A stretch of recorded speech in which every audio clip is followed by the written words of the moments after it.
And welcome, ladies and gentlemen, to another round of the Bandit Racing League's 10th season here on the Full Send Racing Network. Welcome to the Geezer Authentics Xfinity Series, courtesy of the Bandit Racing League. I am your host, Mr. Marshall Crocker Jr., and your founder of Full Send Racing Network, and we are back for another quality race, and one that I've been looking forward to. I've had circled on the calendar for quite a while, because we are back at a super speedway for the first time since our season opener this year, back all the way at Daytona. Hi everybody, there I am Marshall Crocker Jr., as always going to be bringing you all of the excitement and all of the action of every sort here at, oh what a beautiful camera angle here, of Talladega Super Speedway on iRacing here in the virtual sim racing world. Joining me tonight alongside me in the broadcast booth, well, it's a face that's joined us in the Full Send Racing Network booth before, but not a name that I have had a pleasure of commentating alongside yet as of this point in the season. It is Mr. Dawson Guzik. He's been a longtime friend of the series. We always see him in the chat. He provides us some great insights. You've been an honorable broadcast member for quite a long time, but now, Dawson, you get to join us up here in the broadcast booth, and I know you've been involved this week in the practice races, the prep races for Talladega tonight, and as we close in on the regular season finale, what should the Bandit Racing League drivers and the fans at home expect for tonight's race at Talladega? Hey Marshall, thanks for having me. Some of the things I'm going to be looking for is I'm going to be looking for a lot of looking for a lot of them runs, seeing where guys are making their moves. I think we're going to see some serious bump drafting for sure out there, and I think we're going to see some wildness. I think that's what's going to go on tonight. I think you could not have put two better options out there on the table. The bump drafting is going to be crucial tonight. Their stricter plate style bump draft tandem racing is unique, really, to Talladega and Daytona alone, and to a lesser extent Pocono, but nobody drafts at Pocono. So, yeah, this is a type of racing you're only going to see twice in the calendar this year, and you already saw it once all the way back at Daytona, a race that Mark Alan Bivens won. Remember all the way that was at the beginning of the year, and that was the first race of this season here in the Bandit Racing League when the young gun, last year's most improved driver, got his first win in series history. What a feel-good story that was, and that's the kind of stories this race makes, because it is wild. There's chaos, and that is something you're going to see a lot of. We got plenty of stuff to go over tonight, including in just a moment your race sponsor tonight, Perfect Shine Auto Spa, longtime supporter of the series, and tonight they take over the primary sponsorship roles for tonight's race here at Talladega, and what a race to sponsor. We're going to be talking plenty about them and the driver himself who sponsors tonight's race on behalf of Perfect Shine Auto Spa, as he always does, Mr. Kevin Foster for GFR Racing. What a race it was for him last week, and we'll talk about the race at Homestead in this week's race recap presented by Perfect Shine. But also, tonight, he was 3/10 clear of anybody in practice in the warm-up here for Talladega, so going to be incredible to see him out there and putting that pace down if he can in tonight's 80-lap race. But another name we can't go too long without talking about, Mr. Cody Welch. He's back, folks. He's going to be running this week. I don't know how long. I don't know if this is permanent. I don't think so, is not the plan, but the Flushing, Michigan native, Cody Welch, could this be the race we see that streak be broken? Recently in IndyCar, Alexander Rossi broke his 3-year streak, his winless streak that had been lasting for quite a while, a streak that nobody could have seen coming. Similarly, could we see Cody's coming to an end this week as well? But the man I was just talking about there, as we get into qualifying, our 10-minute qualifying session, so we'll watch the first couple laps as guys go out there to set their starting times, and then from there we will go on a little bit further and talk about last week, talk about your sponsor.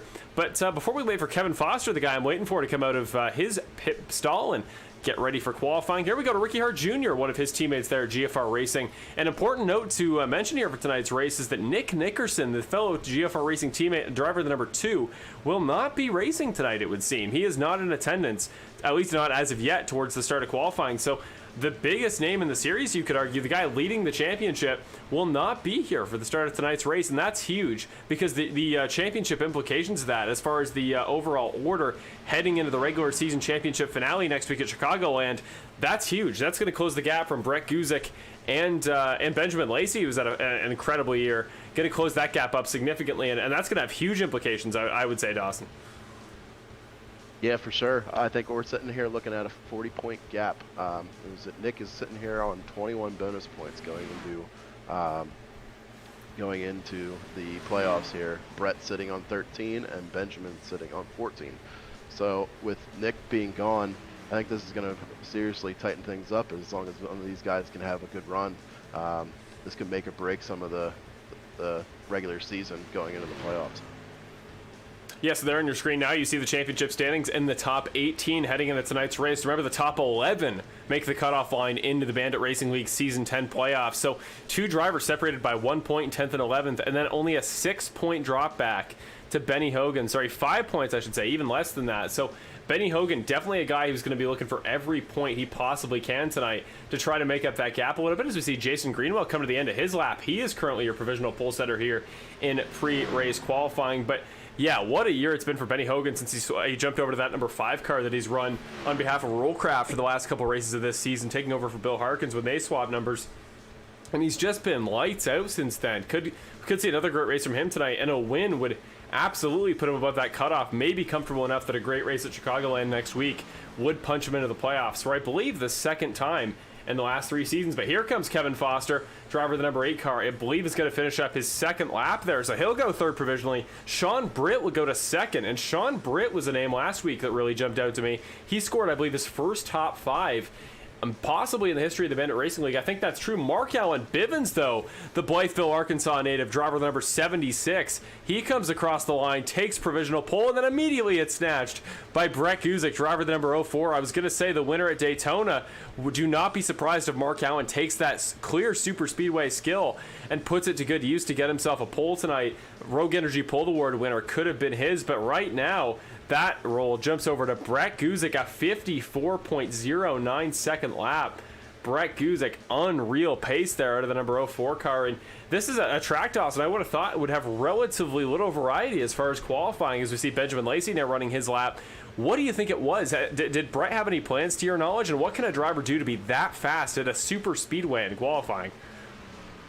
So a lot of it has to do, I think, with some of the guys that have a little bit nicer wheel setups.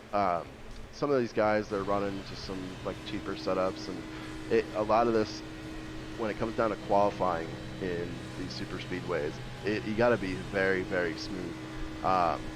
And some of these guys with these nicer wheels, we call them open source wheels.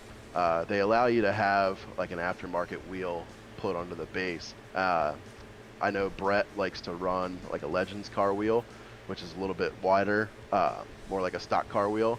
So you get a lot more just finesse, and like you feel a little bit more feedback through it versus a smaller wheel. I know I have a smaller wheel, and it tends to have some trouble on some of these smoother tracks. That's a very interesting insight. I had never even considered it as a guy that's run the same Logitech for about 3 or 4 years that has not a traditionally stock car style shape, but yeah, interesting to note that there could be a definite difference, and when it's a case of just hundredths and tenths, that could absolutely play a factor. Benjamin Lacey comes across for his second qualifying attempt, only 13th for the driver of the number 7 car, currently sitting third in the points. So kind of a surprise there to see him score even that low, but Eddie Hagge will come across in 8th. So 2 guys that, qualifying not really the main story here at Talladega or any super speedway racetrack, just because the race is going to be so crazy. You're going to see so many passes early on. You can go from easily 21st to 3rd in one lap here at Talladega at the start or the end of the race. Doesn't particularly matter. So we're going to see lots going on here tonight as far as early race battles, late race battles, and really qualifying not meaning that much in the grand scheme of things. So with that, we're coming towards the end of qualifying here, but we have a few minutes left to talk about your race sponsor. And we want to, as always, because they have been a huge support of the series from basically day one, but Perfect Shine Auto Spa this year has been massive. They sponsor so many segments, so many aspects of our series, and tonight, on behalf of Kevin Foster, they also sponsored tonight's race at Talladega. What a race to pick out, and what a huge thanks to them and on behalf of the series, from everybody here on not only the network side, but from Bill Harkins and everybody in the Bandit Racing League. So remember to go to their site, perfectshineautospot.com. That is linked in the description below, as always, to go check out their services and learn more about them. And I think that's the least we can all do as considering what they do for the series. So go check them out. Link is, as always, in the description down below. But hi, everybody who's joining us now on the broadcast side of things over on the YouTube, we're in the YouTube booth. And well, looking down the list, we're seeing some support there for Jason Rome there from JRI Racing. Who else do we got there in the chat? we're seeing plenty of support for Tony the Tiger, and Tony Hilbrands, who is who they are referencing, has actually had his name changed on the iRacing side of things to Tony the Tiger. I don't know if that's just for this week or if that's in general, but the 92 car, I'm curious to see if it shows up that way on my graphics, and it looks like it does not. So as funny as that would have been, we're just seeing Alec Daffin is actually joining us now, which is a good thing to see because he was previously not in the session as of a couple minutes ago. We thought we might have the 48 and the number 2 car MIA. Remember that Nick Nickerson is not in attendance, at least as of yet, for tonight's race. There we go. Tony Hilbrands, Tony the Tiger, now just headed out for his first of 2 laps. Might not have time for the second one as we are about 8.5 minutes into the session, but should have enough time for just the one there. And the second lap hasn't proven, at least not tonight, to be particularly all that much quicker than the first. So may not see it make too much of a difference. But yeah, we're getting towards the end here. Rogue Energy Pole Award winner is provisionally Brett Guzik. And then we are going to get ready to go for tonight's race. And again, this could be one, ladies and gentlemen, that you could see anybody pick up the win at. This is a track with a lot of parity, a lot of variety, and being in the right place at the right time, patience, that is what matters. So we could be in for a fun winner. Stay tuned. There could be a lot of storylines going on tonight. But as we come around for the final corner here on Tony Hilbrands' lap, this could be a pretty good one. He's looked pretty smooth. I like the lane he's running. Could we see Tony get his first Rogue Energy Pole Award win? I believe it would be his first. Comes across the line. I believe the graph has frozen. So we will see what the time brings for Tony. Just got to do a quick reset here. Is looking like he placed in third with a 54.172. Perfect. There we go. So third place, not too bad for Tony. Second row. That is about as good of a position as you could ask for towards the start. Really, at the beginning, you're just looking to avoid those early race wrecks and all that chaos. So not a bad place to start, but it does mean that Dawson, your brother, Mr. Brett Guzik, there we go. Up front in the 04 car will take, I believe, his third Rogue Energy Pole Award win of the year. And that's a commanding start because this is a track that, again, should appeal to everybody. Everybody should have an even shot, but in qualifying, to even have half a tenth up on the rest of the field, Brett, a guy going for that regular season championship, I'd say that's a huge confidence builder to start off an 80-lap race like this at Talladega. Yeah, for sure. That's going to be huge for the confidence going in into this race. I mean, any kind of positive is good. So going into this race with Nick not being here, that's definitely a good start. I'm interested to see how this race is going to play out. One thing I wanted to touch on, that cutoff line that we were talking about earlier with Mark Alan Bivens, Jason Greenwell, and Benny Hogan.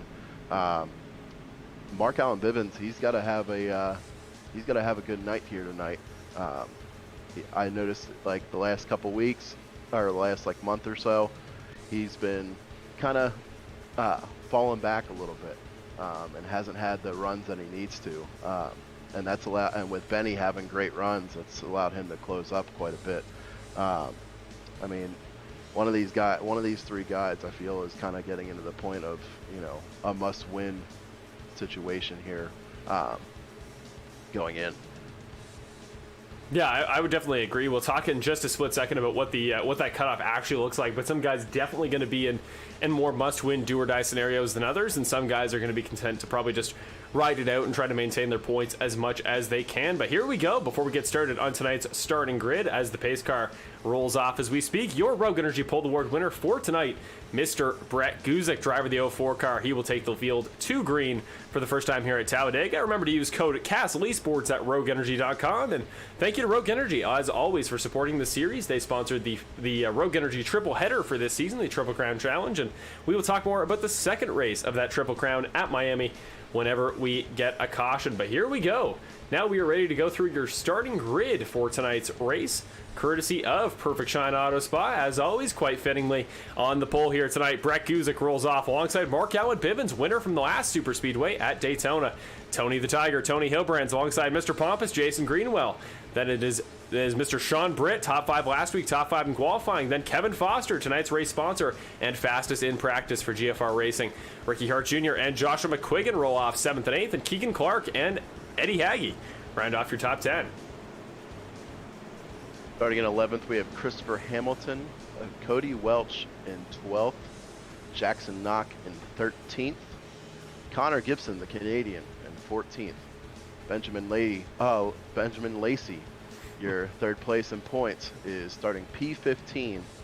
Jason Rayum, one of the favorites here in the chat, is starting 16th. Curtis Yancey, a guy that I think that could have a good night, 17th. Bill Harkins, 18th. Hayden Paul, 19th. And David Leakey, 20th. And to round off tonight's field after that, it's going to be Benny Hogan starting in 21st. He's near the cutoff. He could use a really great race for himself tonight to comfortably slot himself into the playoff order before Chicago. Alec Daffin makes it in late in the session, doesn't qualify, but will start 22nd. And the last race's winner, Mr. Brandon Jackson. He took it away at Miami, and now tonight he will roll off from the back of the grid. And with that, we are ready. Felt like a pretty quick pre-show, but that happens here in the Bandit Racing League when we are excited. We are ready to go. You know, the drivers are ready. We're ready here at Talladega. You think of Talladega nights. You think of those iconic finishes in NASCAR. Will we see one tonight here in the Bandit Racing League? For the Perfect Shine Auto Spa, 80 laps, approximately 215-ish miles. Whatever it is, it's going to be Brett. It's going to be Mark Allen. And that is your front row. Remember the late starting line here, but the green flag flies. Green flag here at Talladega Superspeedway for the 15th round in the second to last of the regular season of the Bandit Racing League Season 10. Already a little bit of action further back in about row 3, but we stay clean heading to turn number 1. Yeah, it's time to shake and bake and buckle down them belts. Exactly. Gonna see some shake and bakes, I'm sure, tonight from a couple guys, teammates or otherwise. Up front, Tony Hilbrands, Tony the Tiger, already jumping in front of Mark Alan Bivens, and then outside the line, getting a good push there for himself. Starting to go dead even with Brett Guzik. Now he's actually just barely past him. Into the turn 3, not braking zone, but the turning zone, you could call it. Jason Greenwell now coming to support Sean Britt, who's already up 3 spots. Sean Britt now the leader on that inside line as we come off turn number 4, going to the start-finish line for the first time so far in tonight's race. And relatively speaking, quite a bit of change up there up front. Mark Alan Bivens drops back already into 6th, and Kevin Foster trying to bring Jason Greenwell up. Maybe Jason will jump up into that outside line, but for now, Brett Guzik leads to the green, and he leads after the first lap.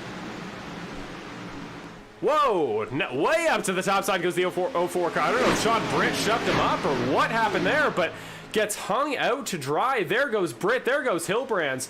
Further back, a couple of guys jostling around for position, but crazy there from Brett Guzik, just shot way up. I don't know if Dawson, you caught what went on there for him, but out of the groove, and just like that, once you were at all out of the rhythm, you could fall back in a hurry, and now Brett Guzik sits outside of the top 10. I'm trying to go back here and take a look at what happened. Looks like he just, it kind of looked like he just wanted to get out of the draft there. I think he was probably getting slammed a little bit. Didn't want to be a part of that early. Yeah, could very well be the case. Brett, always a very patient, very conservative guy, so would not be surprised if he said, okay, let's save all that craziness, save that racecraft for the end of the race here. For Tony Hilbrands now will become your race leader. We haven't seen Tony really dominate one of these super speedway races in a while. He's often had bad luck, including, I believe at the beginning of the year, he wrecked or got wrecked towards the middle of the race, so that pretty much took him out of contention then, but tonight could be a very different story. Keegan Clark, here comes the 74 car up here on the top side. The Dude Wipes number 74 car, he started there in the back end of the top 10. Now he's moved his way up into 4th, and he's pushing Mark Alan Bivens. So some young guys there forming up on the top side. Connor Gibson as well up there on the top. And then it's Jason Rome, who we saw had a little bit of support there in the YouTube chat at the start of tonight's race. So plenty of different faces up there up top, including Sean Britt. And again, Tony Hilbrand's a guy that's not like he's never led a race before in the series, but somebody a little bit different up front. That's what we're used to seeing here at Talladega, and just some great battling around the pack overall. Yeah, the one thing I want to see throughout this race is see what the movement is looking like from these pushing cars. The more tidied up that these guys are going to be going throughout this race, the better off that they're going to be. You see a lot of cars just moving around once they're pushing, and they get a little upset a little bit, and it doesn't seem to help the draft at all. You see Tony going there for some little bit of a wild move, going out to the outside, jumping in front of Keegan Clark. Yeah, Tony really all over the shop here so far. He's gone up, he's gone down. Now Keegan Clark's going to go even further up. We almost went 4 wide there. I thought Connor Gibson was going to peek out on the 92 car. Maybe we'd see a 4 wide, but no, we're going to stay 3 or 4 deep.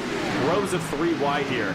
Up for the battle for the lead here. That's what we like to see at Talladega. Sean Brick getting a little bit loose there, almost dipping below the line. Below Mark Alan Bivens, of course, is not legal here at the super speedways. But Mark Alan Bivens continuing to go side by side with Tony Hilbrands. We are already 5 laps into tonight's race here, and it's not a crazy lap count, but it's very long laps here at Talladega, about a minute apiece, less than that, but somewhere in that ballpark. So not going to be necessarily very quick laps, but it is going to be some fun racing when we are green. And so far we said greens all the way through, but you were saying so far, Dawson, this week we've seen a lot of wrecks in the practice races, and I think that's just how so many of these guys know this could be a big race for them. This is where you get that first career win, or this is where you make that, surprise push at the end of the year for the playoffs. Yeah, for sure. It's going pretty well so far, it looks like. One guy I'm sitting here focusing on is Connor Gibson. I've drafted with him a little bit in practice races. He's a very aggressive pusher, but he's very good. As long as he can keep it tidy and stay there behind Tony, I think they'll prosper. But they need to get formed up behind them to be able to do that. Yeah, and that's going to be the key. It's just the team coordination. You're only as powerful as the guys behind that are pushing you, because nobody's car, especially not in a fixed series, is ever going to be fast enough to just lead the field on their own. You got to have help. You got to kind of rule by a democracy. The guys behind you kind of have to want you to be the one up there. So at the moment, it looks like guys are content to let Tony Hilbrands lead this race, and same with Mark Alan Bivens on the inside. But I think Connor Gibson could be a guy, the way he's driving right now, that if one of those 2 guys up front makes a mistake for even a split second, he's fast enough. He knows what he's doing there in the line. He could absolutely take a spot away out of nowhere. So could be a dark horse pick early on in this race to take away a win tonight. But if you go to the playoff outlook here, the championship cutoff line is currently sitting at Jason Greenwell going into tonight. He is the cutoff. 5 points below him was Benny Hogan. 1 point above was Mark Alan Bivens. So that is who needs to succeed. Kevin Foster as well. He's a guy that we're going to be talking about a lot tonight. He's currently in a pretty favorable spot there, sitting in 5th. He started 6th. He was great this morning in the pre-race warm-up. He was 3/10 clear of the rest of the field, which at super speedways just does not happen. Right now he's that 3rd guy on the inside line in that number 8 car, but the Perfect Shine Auto Spa entry and representative of tonight's race, what a huge win this would be, because it wasn't this season. I don't believe it was last season. It's been a while since we've seen a win from the 8 car as well, and the way he's been driving lately, especially at Miami 2 weeks ago, it just looks like there's a fire under him, and we talked to him about it then, and I think we're going to see it again tonight. I don't think he would mind a win whatsoever, and he's a guy that knows the series. He's a veteran. I think he knows what he has to do to get there. But right now up front, David Lakey in the 84 car gets a massive shove from Cody Welch. 2 guys that are up 19 and 10 spots respectively between the 84 and the 85. Up front goes David Lakey. And Dawson, this was your pick for the race pre-race. Tell us what you were liking about David Lakey and how he got up here so fast. The one thing I noticed about David, he was very aggressive during the practice race last night when we were racing. He's a very good pusher, but it seems like he knows when to make them moves. He just kind of calculates things perfectly, and he just ends up being able to get around everybody. With Cody Welch there pushing him there in the back, it seemed to, they got a good run, and he was able to take the front. That's one thing I look for, is how aggressive are those guys taking the lead from the other drivers.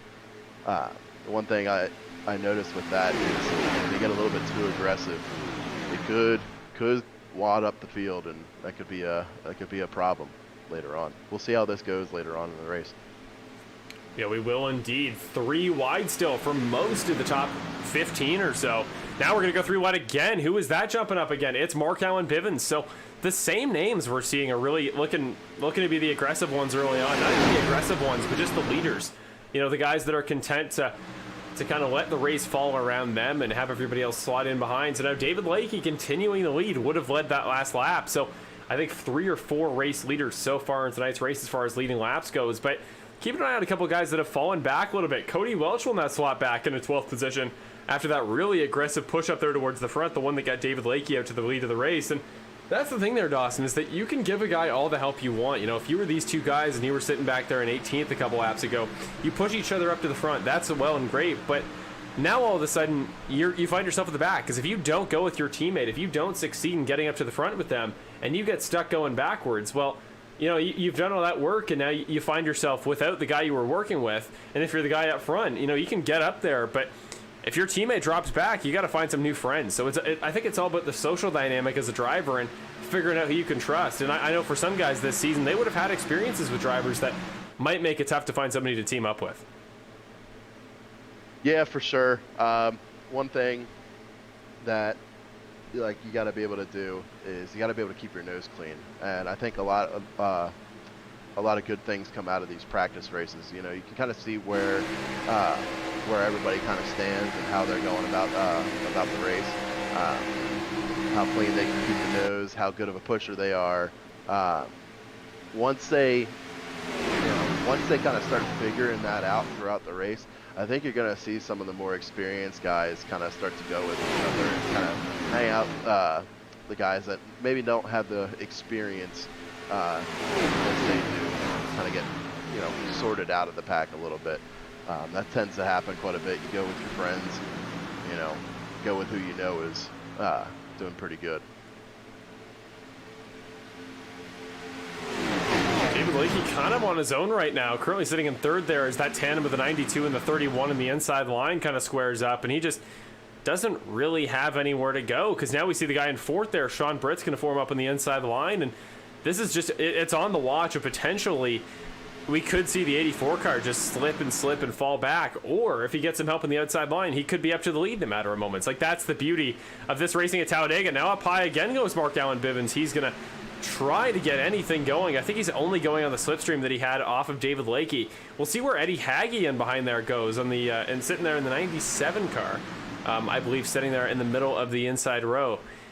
It's interesting that it's just interesting to see who guys decide to team up with early on here. You start to see some patterns as Alec Daffin now gets himself in the top 10 for the first time in tonight's race. He's up there in 7th. And that 48 car currently sitting 4th in the points, just barely joined the session before the race started pre-race. Didn't get a chance to qualify, but has moved his way up. He could very quietly be a guy who could pick up a second win of the year and move himself up into the, you know, solidly the top 2. Because remember, Nick Nickerson, your championship regular season points leader, he's 41 points clear of Brett Guzik for first in the points championship, but he's not here tonight. So it could be as much as a 40-point swing for somebody if they can pick up a win, maybe get themselves some bonus points. And Alec Daffin could absolutely be a beneficiary of Nick missing out. So keep an eye on the 48 car there sitting on the inside line. But other than that, Hayden Paul is doing well for himself. Been a pretty quiet season so far for the 54 car of Hayden Paul, but he's up 12 spots already, and he is now straight down the middle between Mark Alan Bivens, who again has seen the outside line just kind of collapse on him, and the inside line of Sean Britt, who's just silently been kind of up there in the 2nd and 3rd place region most of this entire stint. But there goes Kevin Foster again. He's back in the conversation there in the middle line, and up there up top, we're starting to see some help there, but from Bill Harkins actually, to the guy he crowned most improved driver last season. And now way up to the top side goes Tony Hilberance. He's had enough of seeing this ultra high line going around him. He's going to go up there to start it. Actually, he might go so far that he gets past 4 wide. We go through the tri-oval. All of a sudden, everybody going underneath Tony Hilberance. He is dropping back like a rock. I wonder if he's doing something similar to what these guys are doing. Look at Brett Guzik there, all the way back down in 22nd. The field of 23 cars can all be seen within about 2.5 seconds of each other. They can be seen in one camera shot. I wonder if Tony is just tired. If he's saying, okay, this is the place to be. I'm going to go back with these guys towards the back of the field. But look at the gap from Brett to the front of the field. It's big, but if he can just slipstream with some of those guys on the inside of the line, it's not impossible to overcome. So everybody is still in the conversation, even if this thing goes green in the end, which it won't. But if it did, everybody is still in contention. But Eddie Haggy is now going to become your race leader. The 97 car should lead to the line, and Eddie Haggy, longtime friend of Full Send Racing Network, longtime commentary. Whoa, here we go. Everybody's starting to get loose, but no wrecks. Nobody actually goes around. That was incredible. Nobody has got around. Kevin Foster got loose, but nobody spins. How did we stay green through that, Dawson? Wow, it looks like Kevin Foster got loose with Hayden Paul there, and then they came down and they slammed into Sean Britt. Curious to see what kind of damage that Sean has. It's kind of unfortunate. He's having a good night. It looks like he's got a lot of rear end damage. Yeah, we're gonna go check in on the 98 car of Sean Britt. Fair damage there to the right side of the car. You can see the scrapes and some exterior front right damage to the 98. But with the exception of that, like, he seems to be up to speed, and aerodynamics are fairly important here. But if you can stay on the draft for long enough, you can make it to a caution or to a green flag pit stop for fuel to take one of your your only quick repair for the race. So he might not be too doomed as of yet, but certainly that's not going to help him if indeed it is going to slow him down enough that it takes him out of the pack. But now on pit road, all by his lonesome, the first driver to pit so far tonight, and I do think it's because of that incident, Hayden Paul is now on pit road and taking his service. I don't know about you, Dawson. I know you were there for the practice races. I assume the fuel tank sizes are the same. Do you know what we should be expecting tonight as far as pit cycles? What's a good tank of gas look like for tonight's race? I'm not quite sure on that. Okay, well, I guess it remains to be seen then. Yeah, after the end of the first stint, we'll keep track of what the first lap some guys are able to come in on is, and then how far anybody is able to make it. That's usually the more important question as far as, okay, if somebody really wanted to conserve, really wanted to stay behind somebody, how long could they do it, and how far could they get on fuel as a result? Cody Welch now up to the top once again. He's always a guy that just seems to be in the conversation. He's peeking around, but has yet to really get up front there and run some laps at the head of the field. Now might be able to, though. Big push coming here from Bill Harkins.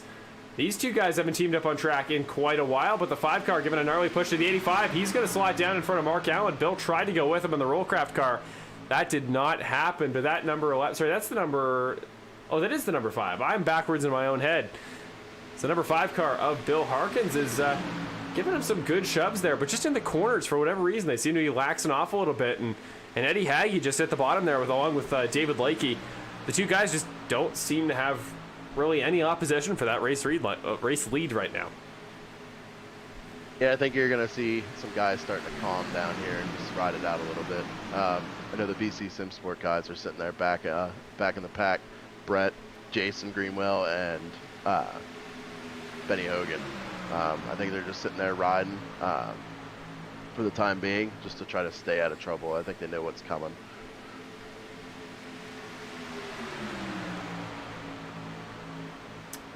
Just keeping an eye elsewhere throughout the field, looking for guys that have dropped back a little bit, or guys that are just having kind of quiet nights overall. And one guy that stands out to me is Jason Greenwell here, currently sitting in 20th. He's got a pretty ideal view of the rest of the field going forward, but he started all the way up in 4th, and he dropped back pretty early on back there to 20th, and since then the Mount Vernon native has just kind of stalled out a little bit. But I think he's doing something similar to what Brett is doing, and similar to what a lot of these veterans like a Curtis, like a Brandon are doing, is just waiting at the back, waiting for all this chaos to unfold up front, and then they're really going to try to go and attack as you see the field about to pass Hayden Paul, who's that little speck you can see way up the road up front. But yeah, I don't think a bad place to be for Jason Greenwell right now, especially if you can stay on the end of that front pack. But I'm more so surprised with some of these guys, like the Alec Daffins, who are in this line that are just kind of stuck. Like, where do you go right now? Alec Daffin's just kind of there in the middle. Benjamin Lacey's just kind of there. The 7 car has been there for in that kind of 10 to 15 position range for most of the race so far. It's just guys that you're not used to seeing in this part of the racetrack. And it's quite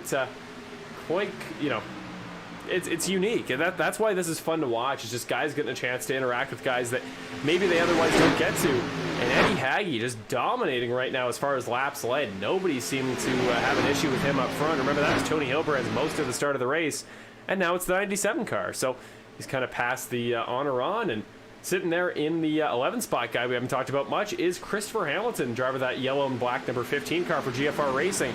He is currently just ahead of his teammate in the 1 car of Ricky Hart Jr., and then it's his teammate in Kevin Foster in the 8 car, who currently sits up in 6th, side by side with Cody Welch. Yeah, one thing I want to touch on with Eddie and David up there, I'm surprised is that they're part of that BC SimSport team affiliate. They seem to have gone with a little bit of a different strategy than the other guys. Some are trying to get ride around, and then they're just being a little bit more aggressive and trying to stay up front and lead some laps. Like I said earlier, I think David is definitely one to watch out for. I think he's very fast. Another driver that I think is very fast is Curtis Yancey. He was making some pretty wild moves last night and seemed to have a lot of speed in that car. Yeah, Curtis Yancey, a guy we've barely talked about at all so far tonight. That 51 car is, generally speaking, always a good pick this season. We've talked about it all year. He's just kicked it into somewhat of another gear that we haven't really seen from him maybe ever in the Bandit Racing League. But right now, again, we're starting to see that patience he's exemplified. Usually Curtis is a guy that qualifies up front of these super speedways, sits up front, leads a lot of laps, gives a lot of pushes, and then at the end something always seems to go wrong. But right now he's doing just what Brett Guzik is doing, what Alec Daffin is doing, what Jason's doing. And I think it's going to pay off for him long term as long as he can stay here. We're past the quarter mark of this race. We're making progress through it. And yet it feels like not much strategically has happened. So maybe that's the way to go, but we don't know. You know, if you're an Eddie Haggy, Mark Alan Bivens right now, and you can get used to leading a lot of laps, making a lot of contact with guys around you, getting used to guys, making some friends early, maybe those connections will pay off better later. Like, that's the question. And it's all the driver's dynamic, because it's all about the pushing, and it's all about waiting for the right moment here at Talladega, and everybody in the field knows they could do that and could pull away their first win, including a guy like Keegan Clark there in second, Eddie Haggy there in third. And Brandon Jackson has now decided it's go time. Here comes the number 99 car, the Logitech entry of Brandon Jackson, a paint scheme made by our very own here at Full Send Racing Network, Mr. Evan Wall Media.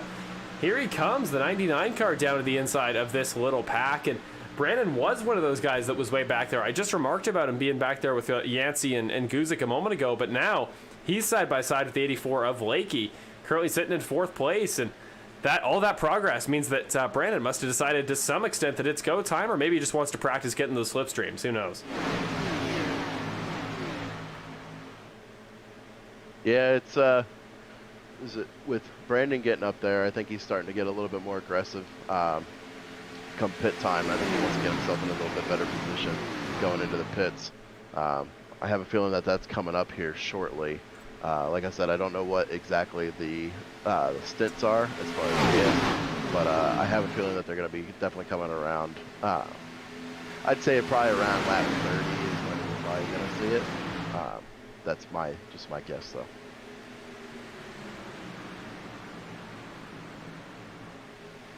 Well, we got some picks starting to flow here in the YouTube chat, and remember, everybody, whether it's your favorite driver, and usually try to be impartial, but yeah, always we love to get your guys' feedback. Who do you think is taking away the win tonight at Talladega? It's one with a lot of chaos, a lot of question. I know it was David Lakey was the pick for Dawson Guzik. Here comes everybody down pit road, except for Haggy, Jackson, Gibson, Foster, McQuiggan, Hart, and Hamilton.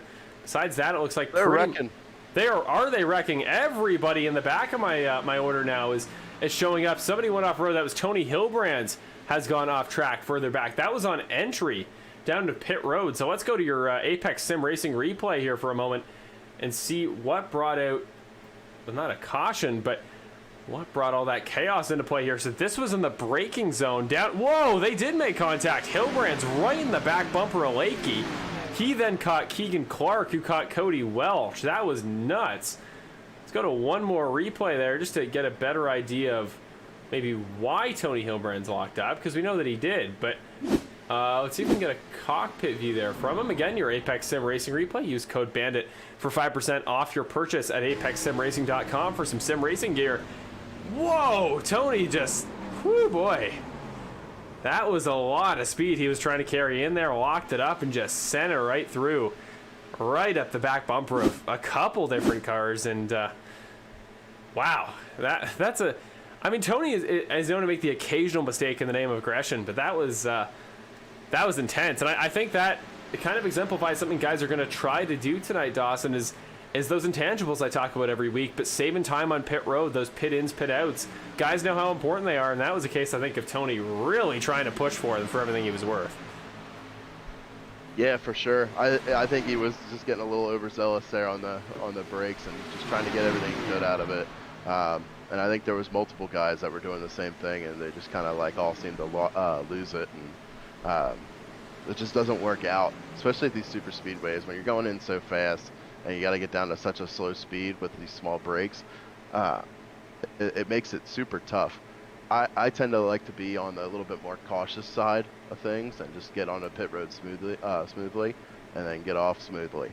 But some guys are very aggressive on the brakes, and that doesn't seem to pay off sometimes, especially at these super speedways. Here we go. We're watching Kevin Foster, who led from this this group of cars there in that you could say lead pack of sorts. You got to wonder how fast these guys were on those couple laps they teamed up. You saw them really start to single file out there when this group came out, as Curtis Yancey is going to leapfrog this entire pack. So he was waiting there quietly with the 51 car, may have taken 2 tires in the pit stop, and as a result, if anybody took tires, but now he comes off pit road and should manage to stay ahead of the second pack. But here they come. It's Lacey, Welch, Lakey, who just made contact with Welch and Hillbrands, coming off of 2. It's going to be a race. It's going to be a battle. Here comes Lacey. That's Daffin, who they're passing right now at the moment, but they got 3 more cars to get. That's Foster, McQuiggan, and Yancey. There's Yancey. There goes the lead pack. So the 2 packs going to intermerge once again, and it looks like that first group of guys that came down to pit on the first attempt are going to be on the more ideal strategy as they get out to the front. So now the most important thing you can do is just stay in this front pack. Don't lose too much time. And I can already see a couple of big names have dropped out of this front group, including Christopher Hamilton and Brandon Jackson.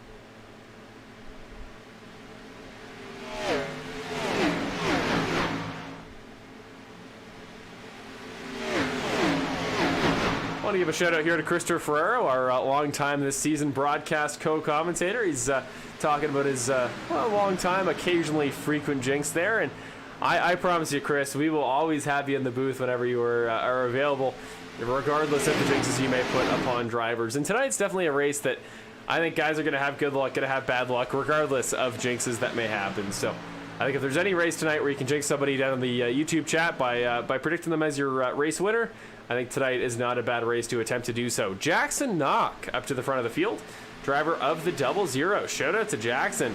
This has been a great race in the Milwaukee, Wisconsin native. He's also looking for his first career win, and he is another one of those Young Guns racing drivers like Mark Alan Bivens and Keegan Clark, who have just been up in the top 3, top 5, top 10 all day. It's been a great race for some of these young guys. And we already saw a prediction from Mark Alan Bivens there in the YouTube chat, who, of course, won at Daytona, could sweep the super speedways this season. And Jackson Knock could be one there to make it a team sweep there, as Bivens continues to give him great shoves and they go to the front of the field.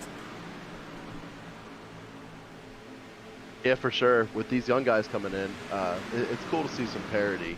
You got I would say your big 3 would be Nick, Brett, and Benjamin right now. But it's cool to see some parity here.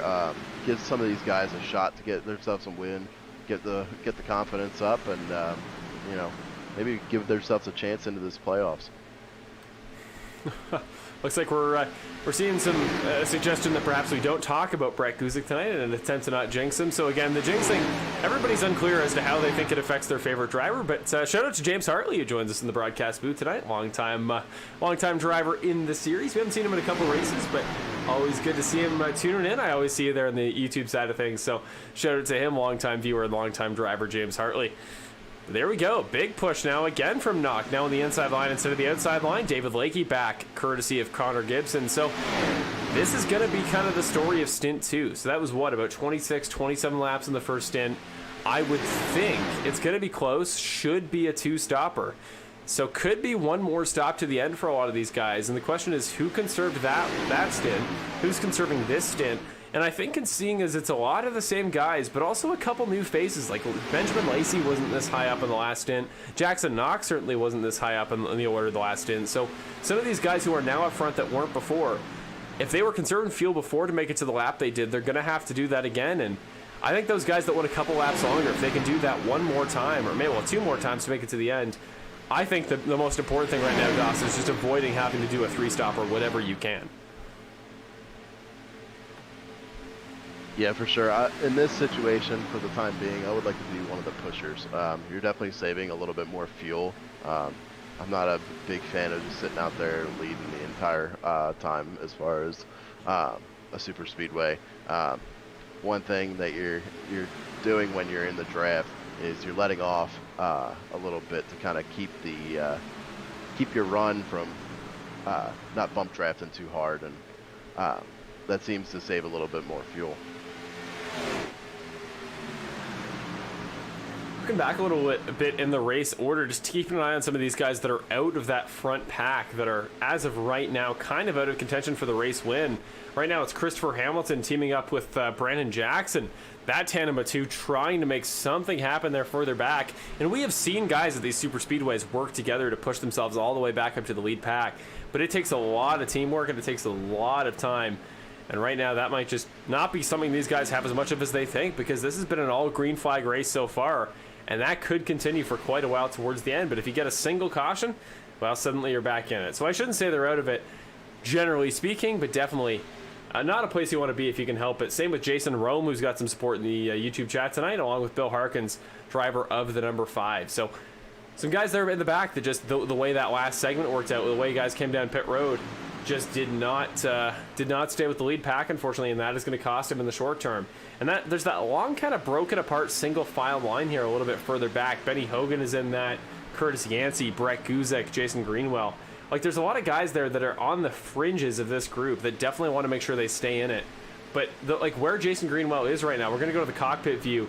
If he is in a spot where he can stay with that draft pack, then this isn't a bad place to be. Actually, he is, and this might be a great slingshot maneuver here. So we'll keep it locked with driver the number 83 car here, because he's behind Brett Guzek. Now he does actually lift off, so I don't think he's trying to push up into this pack any more than he is right now. But yeah, if you are there far back enough that you can stay out of trouble if a wreck happens, you get some more time to react, but you're also still in the draft pack, then might be the place to be. And it's just interesting seeing how patient guys decide to be with that, or guys that are like, I don't want to make any crazy moves myself, but I'm content to sit in one of these top 6, top 8 spots and just kind of watch the leaders do their thing. Yeah, with the BC Simsport guys, Jason Greenwell, Brett Guzek, and Benny Hogan there, one thing I noticed that they were doing there earlier, they were breaking the draft a little bit. I think that's probably coming from Brett a little bit. Brett tends to coach these guys a little bit when it comes to like the super speedways, and just kind of tells them to ride. And then, you know, once they start getting to that last 10 laps, you'll start seeing them kind of form up and get going a little bit. I think Curtis kind of notices that, and so does Alec, and they're just kind of just backing up there and, you know, just trying to stay with the guys that are trying to keep it clean for the time being, trying to stay out of trouble. Well, we've stayed out of trouble really well so far. 5 laps to go until the halfway mark here at Talladega Super Speedway here for the Perfect Shine Auto Spa 80, presented by Perfect Shine Auto Spa.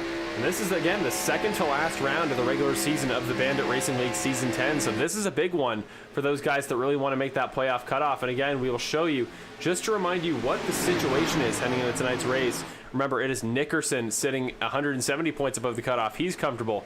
Guzek, Lacey, Daff, and McQuiggan should all be safe.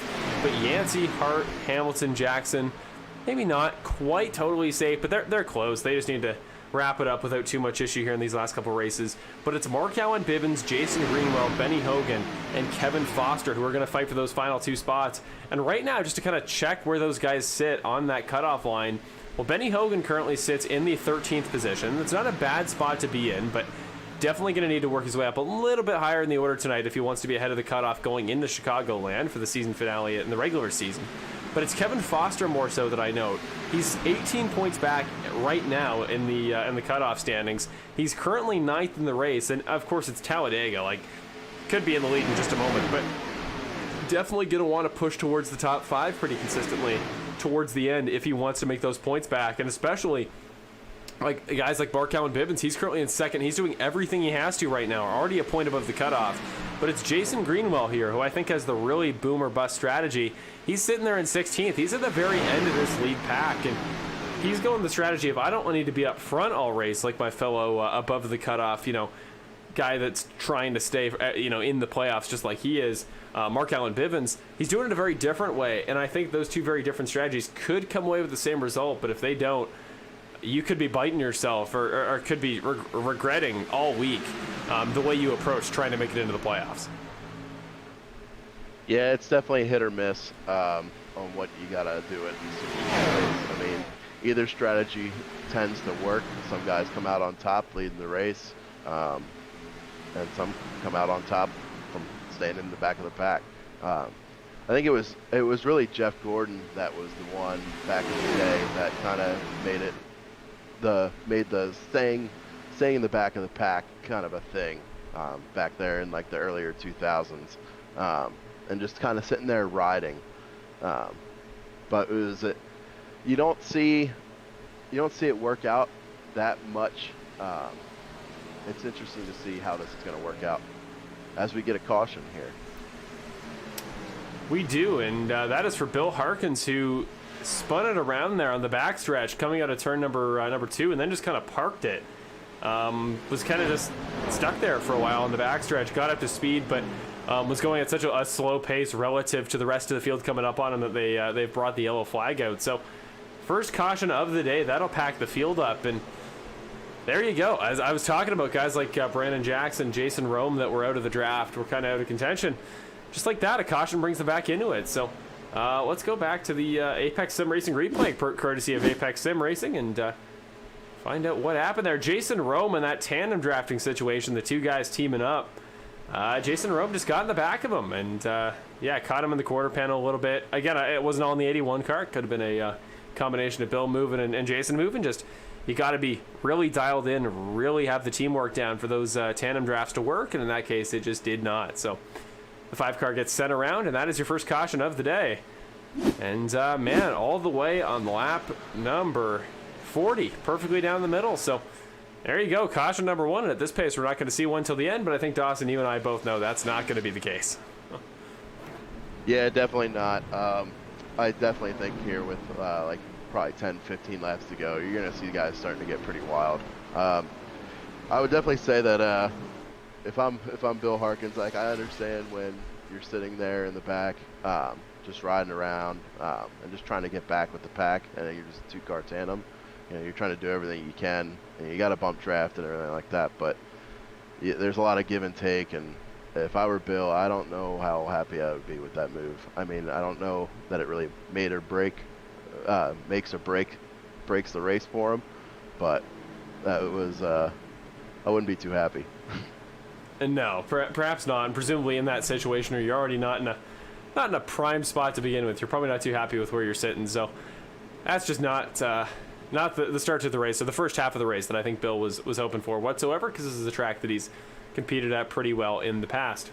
Mark Alan Bivens on pit road, Brett Guzik on pit road. Let's get your race off of pit road camera here. See if we can find it. The cameras are kind of rearranged here in this format. So out we come. It's Joshua McQuiggan that wins the race. Then it's Daffin, Gibson, Britt, Bivens, Knock, Lakey, Welch, Rome, Lacey.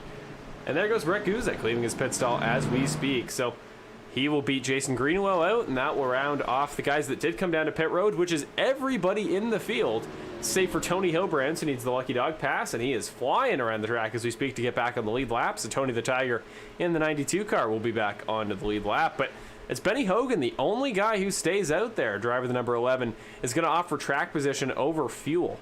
I think that is bold, because for everybody that just pitted, this is a solid one-stopper. And if Benny was one of those guys on the late strategy, it still should be a one-stopper. And actually, if anything, his stop's going to be longer. But he is going to have less fuel to get there, so he should be pretty quick until that point.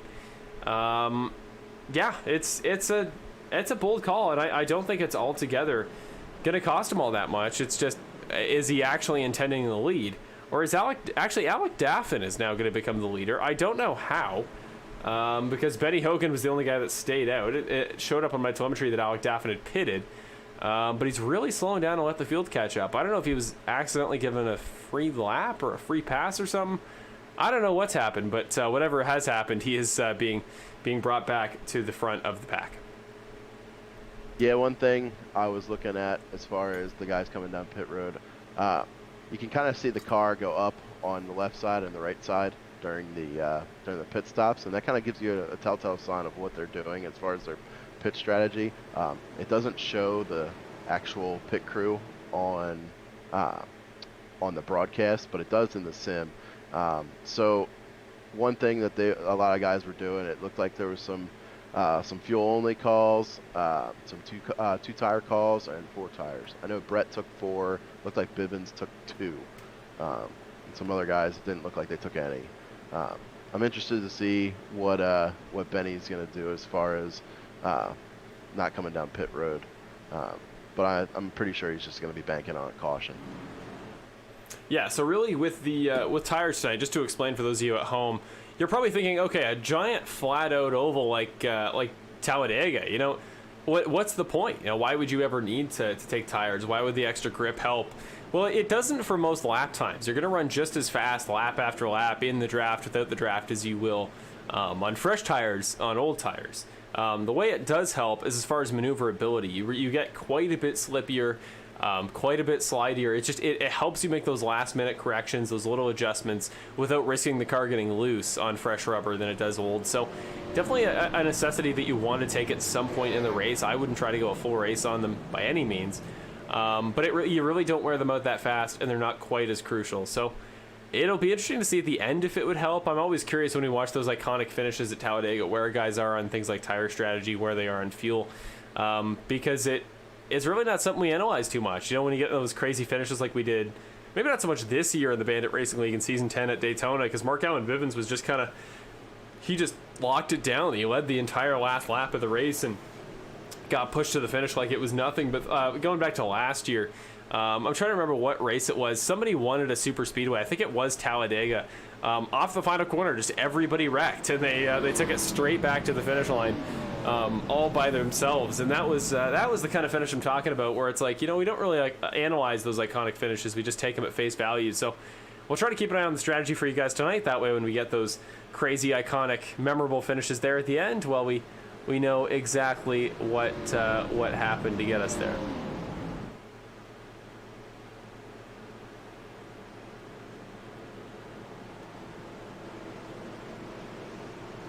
Well, here we go. We are doubled up, stacked up, and ready to go for the first restart of tonight's race here in the Perfect Shine Auto Spa 80. Again, thank you to Perfect Shine Auto Spa. Go check out their website for all their services down in the link in the description below. But we are ready. It's Daffin and McQuiggan on the front row there. Sean Britt and Connor Gibson on row 2. It was Benny Hogan who did pit on his second opportunity, so he is now down pit road. He will start in 22nd, but green flag. The field heads to green here at Talladega. 43 laps down of 80 in the Perfect Shine Auto Spa 80, presented by Perfect Shine Auto Spa. Here we come down through turn number 1. It's McQuiggan getting the jump there on Alec Daffin, so he'll take the field through turns number 1 and 2. And the top 5 right now, only one Bandit Racing League Series race winner. And that should tell you all you need to know about the style of racing we're going to see here towards the end at Talladega. It could be a lot of guys fighting for that first career win.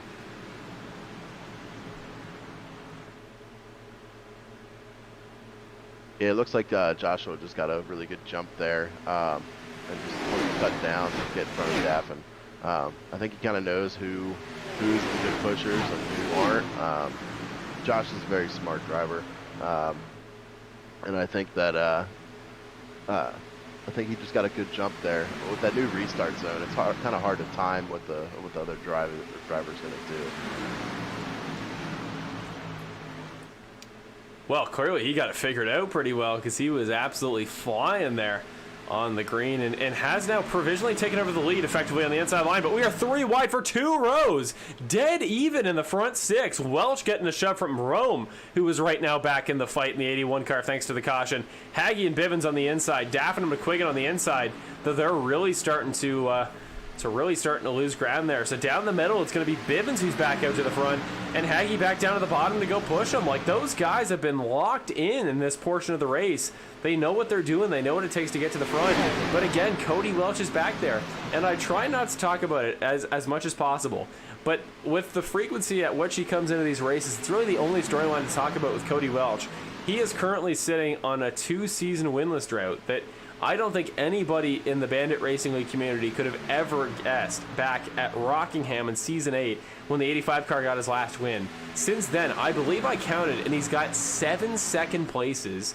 He's got like 17 top 5s, but has yet to get back to victory circle. He's had some really close attempts, including some podiums this season. Could this be the day at a track that would be so random for a driver as talented at intermediates as he is to win at a track like Talladega? But the 85 car he just needs to get it done, and it's a weird winless streak, and what a weird place it would be to get it. So, of course, we never mean to jinx him, but Cody Welch has been competitive all night, and now it looks like he's going to slot back into that outside line, going to be in about 7th or 8th coming across the line this time, and Alec Daffin now down pit road. What is going on for the 48 car? I don't know if that's for strategy, for fuel, I would hope not, or is that a penalty? Could have possibly been a penalty if he had come down pit road, or I mean, come through the restart center before Josh gone ahead of him. I'm not exactly sure what was going on. I heard some banter in the race chat, but I'm not exactly sure. So potentially could be the biggest restart violation of his life, because that could put him an entire lap down, and if he becomes not the driver in the lucky dog position, as in the first guy a lap down in this race, that could be huge. Now we see Benny Hogan getting passed on the inside by pretty much the entire field. He's going to go a lap down. The only other driver any laps down is Keegan Clark, who is 2 laps down at the moment. So every guy that goes a lap down in front of the 74 car makes it just that little bit tougher for Keegan Clark to get back on the lead lap. So that is the last thing he wants to see right now, is more guys getting sent a lap down by your race leaders. Fastest lap of the race just run by Brandon Jackson, a guy who we haven't talked about since that kind of random drop back a couple laps ago, but a 50.11 second lap, almost a sub 50. We haven't seen a lap in the 49s, I don't believe, all day, and we almost did right there. So this has been a pretty nutty race for all sorts of guys like that. But Tony Hilbrands is back up there in second now. The 92 car, Tony the Tiger, getting involved once again. Remember that mistake he made in the braking zone, well, braking zone of sorts. But the first time there for that green flag pit stop on lap number 26, where he caught the 85, and that was what put Keegan Clark a couple laps down, was that contact with him and Cody Welch. So he seems to have figured it out, though. He's got himself dialed back to the front of the field. Hopefully has learned his lesson there for the next green flag pit stop. And I guess Dawson, the best way to avoid doing what he did that time is, well, if you don't come into the pits behind anybody, there's nobody to run into. Yeah, for sure. That definitely makes it a little easier, I would say. Yeah, you just got to really be mindful at these tracks. I mean, it's such a big track. You're going so fast. You're going 190 miles an hour. You're trying to slow down to 55 miles an hour. That's just, it's pretty tough. I mean, you're trying to maximize everything, and on these cars, as far as super speedway, they tend to run a smaller brake package, and the simulator does a really good job of doing that. So when you're trying to slam on the brakes, you don't have all the braking power that you need to, and you gotta sit there and feather and just not lock them up. And there's a fine line there. So yeah, it's cool to see him get back up there, though. Oh, it looks like they're wrecking almost. That was a big shunt there from Tony Hildebrand. Yeah, still no caution, though, and the exact reason for that is everybody tried to get around Alec Daffin, who's still on the bottom there, trying to let the field pass him around, but 3 lanes has to turn into 2 to get by him, and nobody could agree where to cycle in. The 48 car is just going to drop to the apron and say, okay, screw this, I'm just going to wait for these guys to go around me. But that got crazy there for a second. Almost caught the 0-0 again.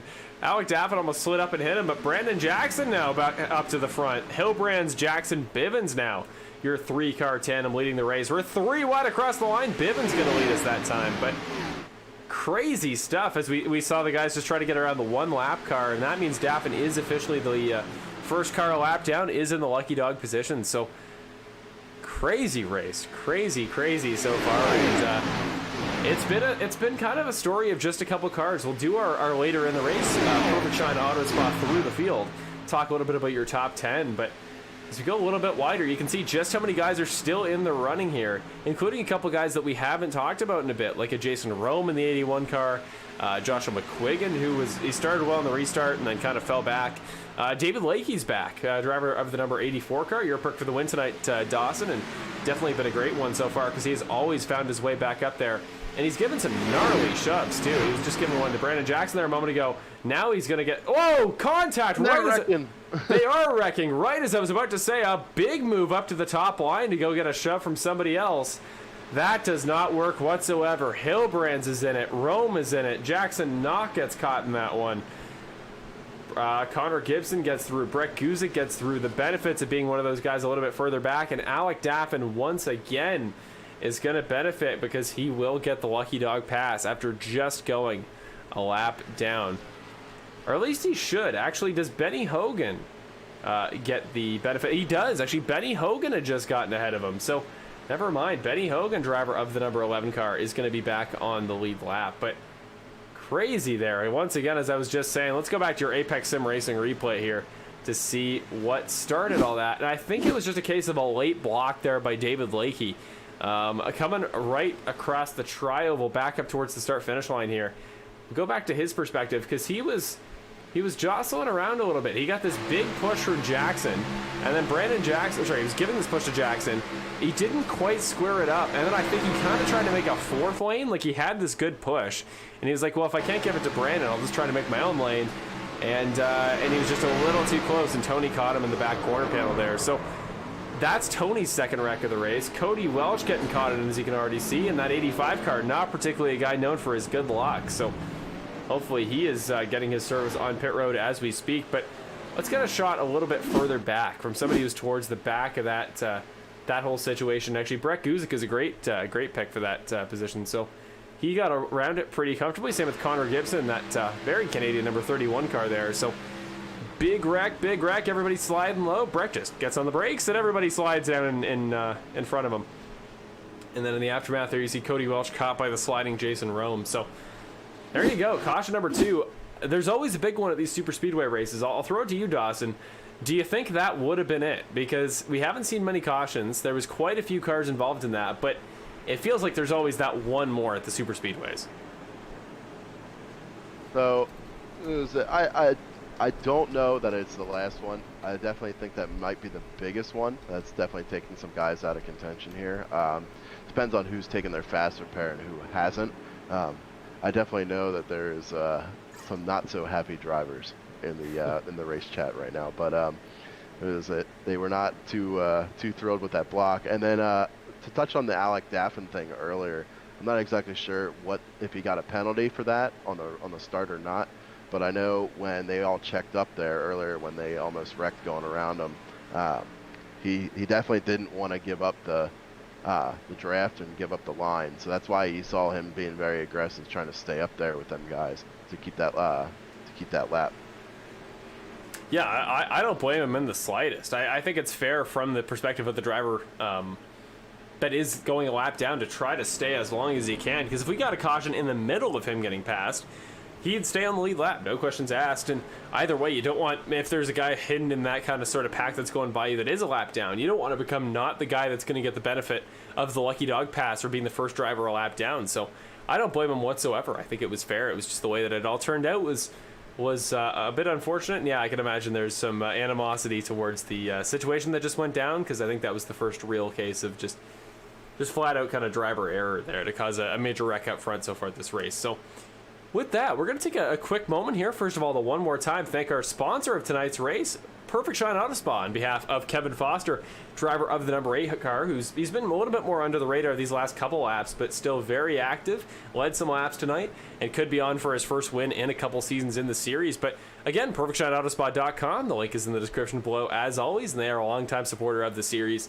so we thank them for everything they do. And one thing they do is they provide us the race recap. They are our official sponsor for each week's race recap of the previous race in the Bandit Racing League, and in that case, that was Homestead, Miami 2 weeks ago for the second round of the Rogue Energy Triple Crown Challenge. So we'll do a quick race recap of our last race in the Bandit Racing League at Homestead, Miami, for those of you that missed it, and then we'll be back for the conclusion of the caution.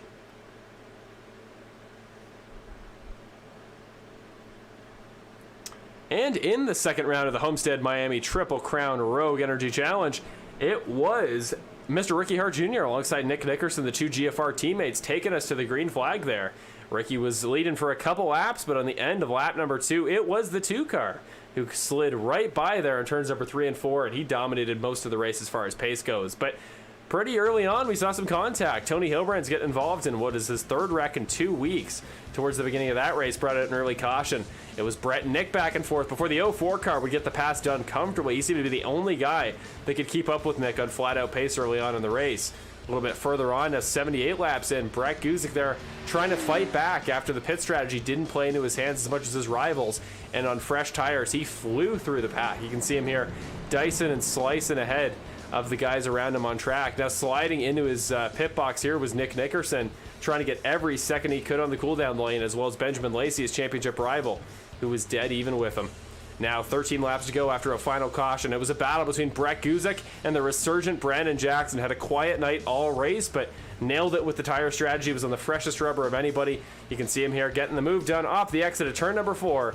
The 99 car would to make the move on fresh tires. Alec Daffin and Kevin Foster would go with him, and Brandon Jackson would pick up his 2nd win of the season and his 3rd straight in Bandit Racing League competition at Homestead Miami Speedway. That track is just his palace. He loves it there, and that is why he got yet another win there in the 2nd round of the Rogue Energy Triple Crown Challenge. What a race that was, and thank you to Perfect Shine Auto Spa, as always, for sponsoring our race recaps. And Dawson, I know you were there. You were watching that one in the YouTube side of things as always, and Brandon's had a bit of a quieter night tonight, but that was the sort of race we really need to see from guys here if you want to not just make it above the cutoff line, but I think there's something to be said for having comfort going into next week's race at Chicagoland, and that win, putting him that comfortably above the cutoff, I think definitely gave Brandon a lot of comfort for tonight. Yeah, for sure. What was it? Yeah, it was a big win there for Brandon. That definitely put him above the cut line and gave him a little bit of comfort. He's sitting on 409 points currently to Bivens 392. So he's got a little bit of a gap. If he can get out of here with a clean finish and just, do his thing, I think he'll be in good shape going into Chicagoland. I think guys like Jason Greenwell and Benny, they're really going to need to have a good run here tonight, and if not, they're really going to need it next week. Yeah, Chicagoland is going to be crucial, and we're going to be right back there next week on Wednesday, 9 o'clock p.m. Eastern, same time, same place. Catch us next week at Chicagoland for the finale of the regular season of the Bandit Racing League Season 10. But we are green. Mark Alan Bivens takes us to the green flag with a massive jump here on lap number 55. 25 to go here at Talladega. And the guy who won at Daytona comfortably gaps the field here at Talladega. Curtis Yancey, holy cow, what was that? Jumping below the line off of turn number 2. I guess he's just moving out of the way to let the field by. That was at such a sharp angle that I almost wonder if he did a little bit of splitter damage there, because he came crashing down off the oval to let some guys by. He did not want to be that far up in the field. So crazy stuff there, but we're 3 wide for second. Bill Harkins there going to slot in the 3rd row on the outside of the line. Now Tony Hilbreds, he's still in the pack here, Dawson. Look at the front of that race car, the 92 car. Looking a little bit worse for wear, but he's still in there. And that should tell you all you need to know about how little cosmetic and aerodynamic damage matters on these cars. Look at him keep up with that damaged 92. The one thing that this sim does very well is when you have a little bit of damage like that, I mean, that's a significant amount. He's definitely going to have some serious issues, and it looks like he's probably already taken his fast repair earlier from the braking incident on the pit road. He's definitely not probably going to be able to keep pace once they start really going, and I think guys are going to kind of freight train him a little bit. That's kind of unfortunate because he's had a really good run.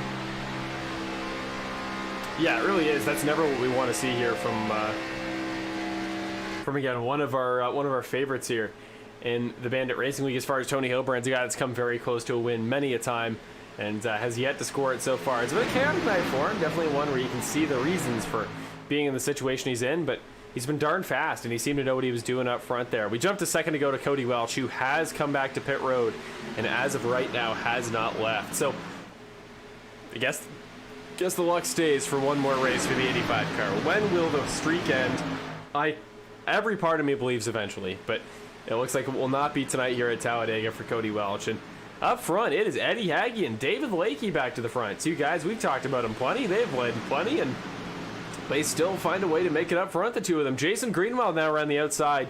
There are so many guys here up front right now that have something to prove there, that could break through and get that first career win in the series. And then it's Mark Alan Bivens, who's sitting there in second.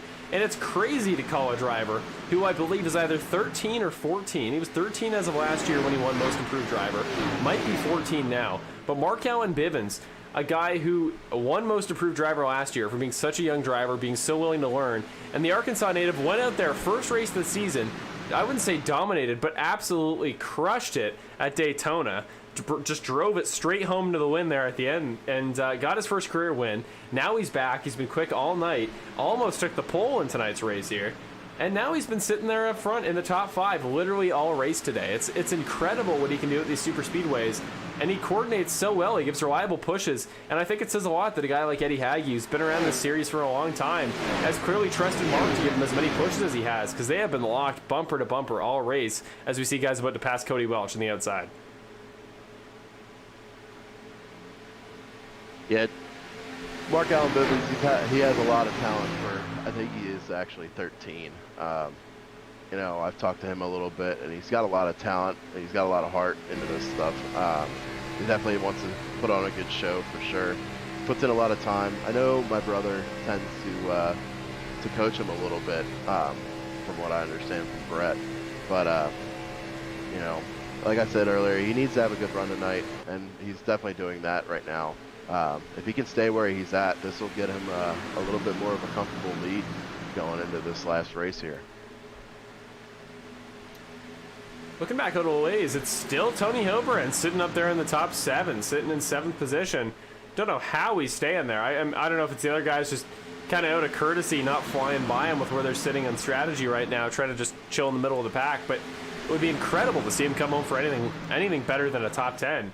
But yeah, right now sitting there in 7th. Bill Harkin's still in the top 5. He qualified 18th. He's up in 5th there, way on the high side, going 3 wide there momentarily with the 81 and the 76. He'll slot back in the middle. But I think the biggest thing you can do right now, Doss, as we come towards 20 laps to go in just a lap's time, I think the biggest thing you want to do right now is just be predictable. Like, you know, don't do anything crazy. I just think at this point in the race, that was what really caused problems in that last wreck when we saw what we're calling for the moment, the big one. The situation there with David Lakey in the front of the field is he just wasn't quite predictable enough. And I think that's what we need to see here is guys that you can get a little bit more aggressive. You want to make those passes up to the front, you can. Just make sure that everybody else probably knows you're going to do it. And that's easier said than done sometimes. But all right, that's kind of what I'm talking about there. Sitting up there in 5th, Jason Greenwell just shot up to the high side. And again, it's a good offensive move, but guys got to know you're going there. Now he's kind of driving around with Jason Rome. Bill Harkin's getting involved. This is what worries me. It's this style of racing. But it's these 6 guys that are up front of the race and are pretty dominant right now in the order. So, you know, it kind of goes both ways. I don't know, Dawson, what you think is the approach right now, but I think everybody sees it differently here at the super speedways. I'm kind of a fan of sitting here riding right now. Obviously, you see Brett coming up here with Jason and Benny, his 2 teammates. It's interesting here. I want to touch on, I guess there was some issues at one of the previous races, but it's interesting to see David Leakey and Jason Rome drafting together. They were working together a little bit last night, and it was a little dicey to say the least. But I'm curious to see how things are going to work out. Yeah, knowing after what happened last night, if it comes down to the win, I would definitely not put it past Jason to you know, make a move on somebody for sure. Here goes 2 guys out of the draft order. They do not want to be where they are sitting on track right now. That's Mark Alan Bivens and that's Eddie Hagge. Both guys just jumped out of the line here. Mark Allen's going all the way to the back. Crazy stuff. And I think this is why Jackson Knock and Keegan Clark, his 2 teammates for Young Guns Racing, they are all the way at the back of this line. And he says, okay, I'm done with these crazy guys up front. I'm content to just let them solve it. I would notice every car here, with the exception of Jason Rome, has blue on it, is the first thing that jumps to my eye. So the pack of crazy blue cars there is what we're going to call them. And they're all quick. They're all running well. But there is some crazy battling going on up here. And one of those cars, Dawson, is your guy, Mr. Brett Guzik. Way up top goes the 04 car. This is not the style of racing he usually likes to be in. He was avoiding this earlier.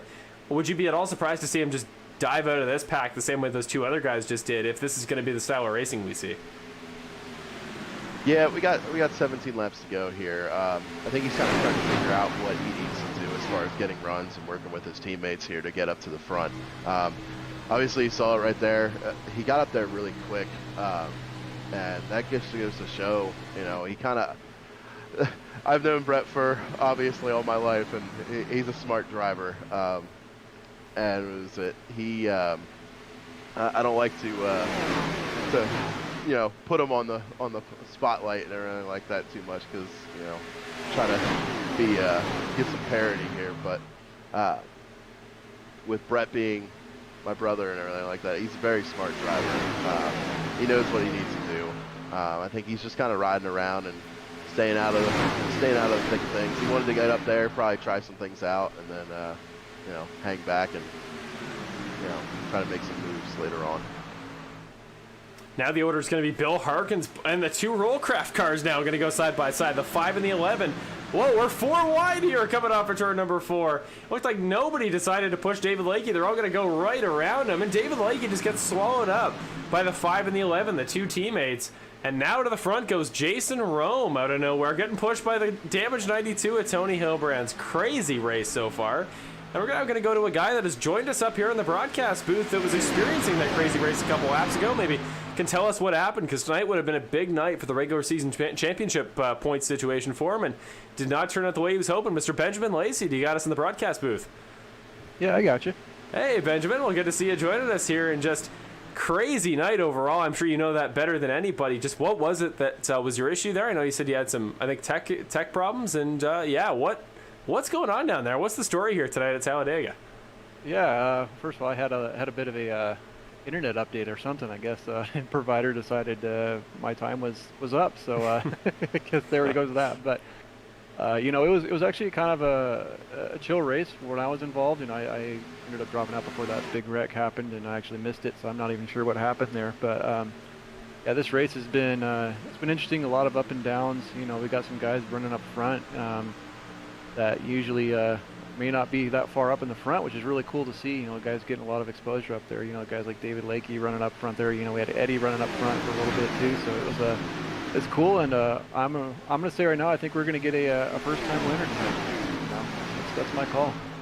I love that call. I think we are 3 for 4 of the last 4 races here at the Super Speedways for getting a first-time winner. So there's definitely precedent for that. And I'm curious, Benjamin, with how you were watching. I don't know if you were at the practice races this week, but are there any guys you're keeping an eye out for, maybe just in general, are good at the Super Speedways, or tonight where it looked like they knew what they were doing pretty well? You know, Eddie Hagge was looking pretty good up there. I was kind of I didn't like seeing him drop to the back, him and Bivens both. You know, we've got what, about like 15 laps or so left, I think. So I mean, it's kind of getting to the point where it's go time. So, you know, seeing them drop to the back, wasn't a huge fan of that, but you know, it is Daytona, so they can make their way back up. But now it's about the time you got to start picking them up. But I still think Eddie can do it, and that's gonna be my pick. Yeah, we just had a question there from the YouTube side of things, what the situation's looking like on fuel. These guys, I think, came in around lap 52. That's going to be, from what I was counting earlier, on the borderline. We said about 26 to 28 laps. Did you have a number there on the car, Benjamin? And how many laps do you think you can really save if you get in the back of the pack and just conserve? Yeah, that was my first run, was just kind of chilling in the back, seeing how many laps we can get. And I was able to do 25 very, very comfortably. I probably could have stretched it another 2 to 3 laps. So I think 28 is kind of really, really, really, if you do a good job, you can bump 28. But I think you can get 27 just chilling in the back pretty well. That'd be kind of my window. If you know, if you can do 27, 28 max laps, if you get anything much more than that, teach me. Well, some guys I think are gonna try. I definitely the caution as well. You know, they would have run 1 or 2 of those laps under yellow, but it's gonna be darn close, I gotta think. So maybe that's almost why. I wonder if maybe that was sort of Mark Alan Bivens and Eddie Hagge's inspirations. But look at the order now. I don't know if you still get the sim open, Benjamin, but there is a massive gap starting to form, like a chasm of sorts, from 8th back to 9th. It's starting to close up a little bit now, but that gap currently sits on my telemetry at about 0.6 of a second. Did you have kind of a number, like how far could you be behind a guy to still get the benefit of the slipstream enough to catch up? Yeah, I didn't like going much more than about 0.4 back, kind of where my comfortability factor is. I still think they can catch it there, no problem. It looks like they are. You know, so it just depends. If they start going side by side up at the front and you're single file in the back, they'll do a checkup and you'll be right on their bumper in a matter of, you know, not even a second. So you know, it just depends on where you're comfortable. My reason for keeping a kind of gap was just to make sure, you know, if a wreck happened, then I was able to have a reaction time to get up out of the way and hopefully give people behind me a view to do the same. Well, we are coming closer and closer to 10 laps to go. It'll be 10 to go this time, and then next time by the stripe. So Jason Rome now leading the majority of the last 10 laps here of this race. In the 81 car, you were talking about guys, Benjamin, that we don't talk much about, really making a name for themselves tonight. Jason Rome is just not a name that really comes up all too often. He's a Canadian, so I've got a soft spot for him as a Canadian myself, but he has just kind of had a pretty quiet season so far. But he was the first comment of the night on the YouTube side of things, was a comment supporting the 81 car, and since then he's very clearly known what he's doing. So the KTM entry there up front, battling side by side with Bill Harkins, the man who has run the series for 10 seasons so far, will advocate the series. There's a word I'm looking for. Will give up the series at the end of the season and pass it off to a new owner. He could go for his first career win in the Bandit Racing League here, and he goes to the front with 10 laps to go. 10 laps to go.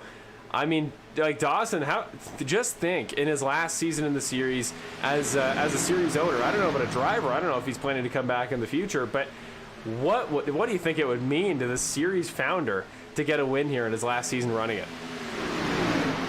I think it would be awesome. You know, Bill's a really good guy. He does a lot for this series and being able to put it on. You know, he does this on his own dime, and he gets help from sponsors and stuff like that, but a lot of it's just on his own dime, and he gives us a free league to run, which is really cool. And not everybody does good things like that for people. So, you know, it's good to see him out front. I definitely like to see him win. I think it'd be a very popular win for sure. He's definitely, I don't think he's not driving. He's, you know, we've spoken to him a little bit. I don't think he's done driving. I think he just kind of needs a break from ownership role, and, you know, needs to take a step back. He's a little on the older side. I hate to say that, but, you know, he's got a lot of things going on in life, and, you know, it's time for a change for him, I'm sure. So to see him win, that would be really cool. Well, you know, when I think back to the mid-2000s, early 2010s, and I think of guys like Mark Martin, I think the standard in NASCAR is that once you get up there in age a little bit, it doesn't become a case of age, it becomes a case of experience. And we've often, you know, you can often see the peak age in NASCAR's late 30s, early 40s. So I don't think anybody in any form of racing can ever say they are too old to compete. And Bill Harkins right now is proving he's been around here for a while. He had that moment early on with... it's been a long race. Who was that wreck with? Whoever brought out the first caution alongside him. He has since fought back, got back to the front of the pack, got back in the lead lap, and he's persevered. And it's that experience that can help you realize races like that. 8 laps to go. Perfect shine auto spot 80 here at Talladega. We are 3 wide through 1 and 2. This is the racing we're hoping for at the finish. And Hayden Paul in the 54 car. Where did he come from? New face at the front of the field, I believe could lead his first ever laps in the Bandit Racing League. And now the pompous man himself, Jason Greenwell, around the outside to make it a 3-wide battle. Huge move across from the 83 and the 99. Wow, Brandon Jackson was ready to go with him there. Bill Harkins going to form up alongside him at the back there. I mean, Benjamin, I don't know if you just saw that move there, but this is where guys start getting aggressive, and it looks like Bill was comfortably out front. Like, he had a bigger gap to second than anybody has so far. Is that a case of a guy just, he knows the line really well? Like, was Bill doing something well there, or is that a case of guys just waiting for that slingshot we just saw from Greenwell?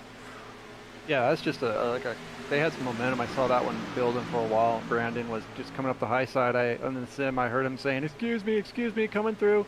And then Greenwell popped up there at the top, and they got some momentum going, and then they just dove down to the bottom. But, you know, again, I think bringing back into the fuel strategy here, I've been hearing guys talking about fuel, whether or not they can make it or not make it, and Bill's got me a little concerned. So, you know, Bill might be also trying to drop back a little bit and make a little bit of fuel.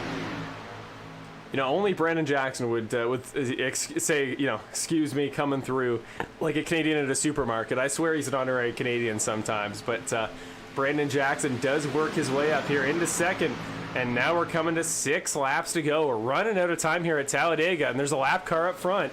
We saw the chaos there earlier. Benjamin, I don't know if you were in that pack that tried to go around the lap car earlier at the start of the race, but didn't work out well this time. We'll see if it does this time. Or last time, we'll see if it does this time. Yeah, we made our way around a few of them, and it was, you know, me in the back, I was able to kind of gauge for it and give a little more space. When I was running in there, we were okay, and I don't know what caused the big one. Was it a lap car that happened, or what? Yeah, it was. I think back then it was Alec Dappen. This time it was Benny Hogan up there on the high side, but this time he goes to the outside and lets everybody scooch around underneath, which seemed to go better than last time, where I think Alex stayed on the bottom, which was his right, but definitely screwed up the rest of the field behind him. 5 laps to go here this time, and it's going to be Harkins at the line, leads another one. But if we're talking about fuel and it being that close, that could be that could be a case where, well, I'll throw it to you there, Dawson. What do you think happens if somebody leading at the front of the field just runs out of fuel? Like, there'd be a sputter, obviously. You'd start to know for a moment. But if you're stuck up there in the middle of a 3 wide and you run out of fuel from the front, like, what do you do? So with the sim, I noticed that when it sputters, like it depending on what their volume level is, it's going to be kind of hard to hear, but they're going to notice it. And I really hope that they just get out of the way if they run out of fuel. It'd be cool to see this go green and, you know, have a good finish at the end. But if they don't know what's going on and it catches them by surprise, I mean, I'm sure everybody's checking it, but if it catches them by surprise and they don't know what's going on, then they could wad them up. It really could. 4 laps to go now as Greenwell and Harkins continue to lead up front. Jackson and Bivens, row 2. Rome and Haggy, row 3. Then it's Knox sliding ahead, as you can see a little ways further back in front of David Lakey. What a race so far. And it is just coming to its conclusion now. It's a pack of about 18, 19 cars there that is left at the front of our field. At the back of it is Foster and Hamilton. Do not be surprised if some of these guys work their way up front. The big one happens in front. And they're wrecking. Paul, Jackson. Who else is involved? McQuiggan. Hayden Paul is in it. Sean Britt's in it. Jason Rome, who was having such a great race, has been caught in it from the front. So that must have started way up there. And Bill Harkins, just as we were talking about him. Clearly it happened right at the front of the pack. And there's the big one, I would say, as Mark Alan Bivens, Eddie Haggy, and Jackson knock up front your first 3 to make it through. It was only a matter of time. Wow, we'll go back to the Apex Sim Racing replay here and see what kicked that off. But Sean Britt gets caught in the aftermath. But we're going to go to Bill Harkins here, who seems to be the first car, or the car that was at the front of the order, who gets involved first. So he was comfortably at the front of this pack, heading into turn number 3. He just gets tagged by Greenwell. Bit of a, okay, it's a bit more ambiguous that time than that first caution as to what went down there, and that's when it all went nuts. Behind him is just that contact, and of course your first instinct is to get the heck out of the way. So I'll leave it to you guys. I don't know if Benjamin and Dawson, you guys have an opinion on that, but it was really close between Jason. I don't know if that was a case of a block or Jason just kind of driving through some last-minute maneuvering. I think it was more of just kind of we're coming down to the last couple laps. You know, we've got people battling for position. You know, I think Greenwell is not really wanting to give up too much space. You know, if he can get his nose in there, he's going to do that. You know, I don't think it's anything intentional for him to wreck Bill out, and Bill's trying to do what he can to stay up front. So it's just 2 people fighting for the same real estate, and you know, that's what happens in restrictor plate racing. You know. Yeah, it really is, and that's the reason that a lot of guys don't love this type of racing. A lot of reason that some guys actually miss these races. I don't know if that was the case with Nick. I don't think it was, but he was not here in attendance tonight. And I know, Dawson, you said you were sad to miss it, but some part of you didn't mind. Is it just sometimes these super speedway races, maybe after a busy week, a stressful week at work, the first thing you want to do maybe isn't go around and watch guys wreck each other and then get taken out with 3 laps to go? Yeah, definitely. I mean, I'm not in the points battle at all. You know, I've only run a couple races here and everything, and you know, my time is limited with what I can race and what I can't race and stuff. But I was like, you know what? I'm like, it's probably gonna be a wreck fest, and I'm probably gonna be pretty frustrated throughout throughout the race, and just wasn't feeling, wanting to be stressed. No, totally understandable. Hopefully this has been a much more common experience up here in the broadcast booth. I like to think it typically can be, although we do have a pretty stressful job at times trying to call some of these finishes, and the finishes don't get much more stressful than they do here at the super speedways, so maybe not the best example. But Jackson Knock up front, the only car that does not come down pit road. We'll see if he does this time on his second attempt, but he's got some damage to the right rear quarter panel, and he's also going to be very, very close. He's going to be fast because he has no fuel in the car. I wonder, him and Keegan, so Keegan Clark is a lap down. I don't think they'll give him the lucky dog. He shouldn't get a pass. So I think the two teammates are actually going to start on the front row. And I wonder if at that point it is Knock and Clark front, inside and outside, if Keegan would do any, pick and roll sort of thing, trying to keep Eddie Hagge behind, maybe to get Mark Alan Bivens, the third car for Young Guns Racing up there, because there are three very young drivers in the front four of this line, and they're all teammates. So we saw a young driver win at Daytona. We could see it happen again at Talladega, and there are a number of picks up there. And then Eddie Hagge in second, Brett Guzik in fourth, and Connor Gibson in fifth. And I actually don't know how old Connor is, but I believe he is on the younger side. So could be a very big day for some guys like that. And then where did Ricky Hart Jr. come from? I don't think we've talked about him once since qualifying. And he's up there in sixth, because that's how these things work. That's how the Bandit Racing League goes sometimes. And it's the beautiful thing about super speedways, isn't it? Yeah, Ricky was having a kind of a similar strategy that I was doing, just kind of chilling out there, just running some laps at the beginning, and then, toward the end, he's going to turn it up. And, Ricky's a good driver, so no surprise he's up here. I wouldn't be a bit surprised to see him and Brett. I know they're not exactly teammates, but I know they trust each other, so I wouldn't be a bit surprised to see them work together. Well, here we go, guys. The lights on the pace car are off. We're going to be 2 to go here. And remember the rule with cautions. If we get a white flag, the Apex Sim Racing white flag at the end of the race, the next flag will end the race. No ifs, buts, or coconuts. If we don't get a white flag before we get our caution here, that would be an active caution. We would go to a green-white checkered, I believe, for the second attempt, unless this is our first attempt. I don't know. I think this would actually count as a green-white checkered because we were 3 to go last time. So this may be it. This may be the end of the race because I believe we're down to 1 green-white checkered attempt these days in the series. So that could be huge. We will keep an eye on that, and we'll ask you guys for your final picks in just a moment. Very quickly, we want to mention 2 things here on the Bandit Racing League side of things. First of all, we want to shout out the Bandit Racing League website, as always, banditracingleague.com. That's where you go for your countdown to the next race in the Bandit Racing League calendar, as well as some driver info, information about every driver in the series, including the team they race for. You get access to our Sim Racer Hub page, which has all our point standings and full race results for every race this season. Some additional stats about drivers. You get our schedule, so you know where we're going each and every week of the season if you don't happen to catch it on the broadcast. And then we got the Apex Sim Racing page to get some immersive sim gear, as they put it, to make yourself your own sim racing driver. You get some button boxes, some wheelbases, anything you could ask for. That's where you go to find it. Use code BANDIT for 5% off your purchase, and our Bandit merch link there on geezerauthentics.com. That's how you get to it. It's so awesome. It's something Bill Harkins has put on for a number of seasons now, and it's why he's been such a great owner of the series. Go check us out, banditracingleague.com. Link is, as always, in the description. We got 2 to go, boys. Here we go. Jackson Knock, Eddie Hagge up front. Bivens there to help his Young Guns Racing teammate on the inside of the line, and it's going to be Guzik, Gibson, Hart, and Jackson. Rounded off your top 7.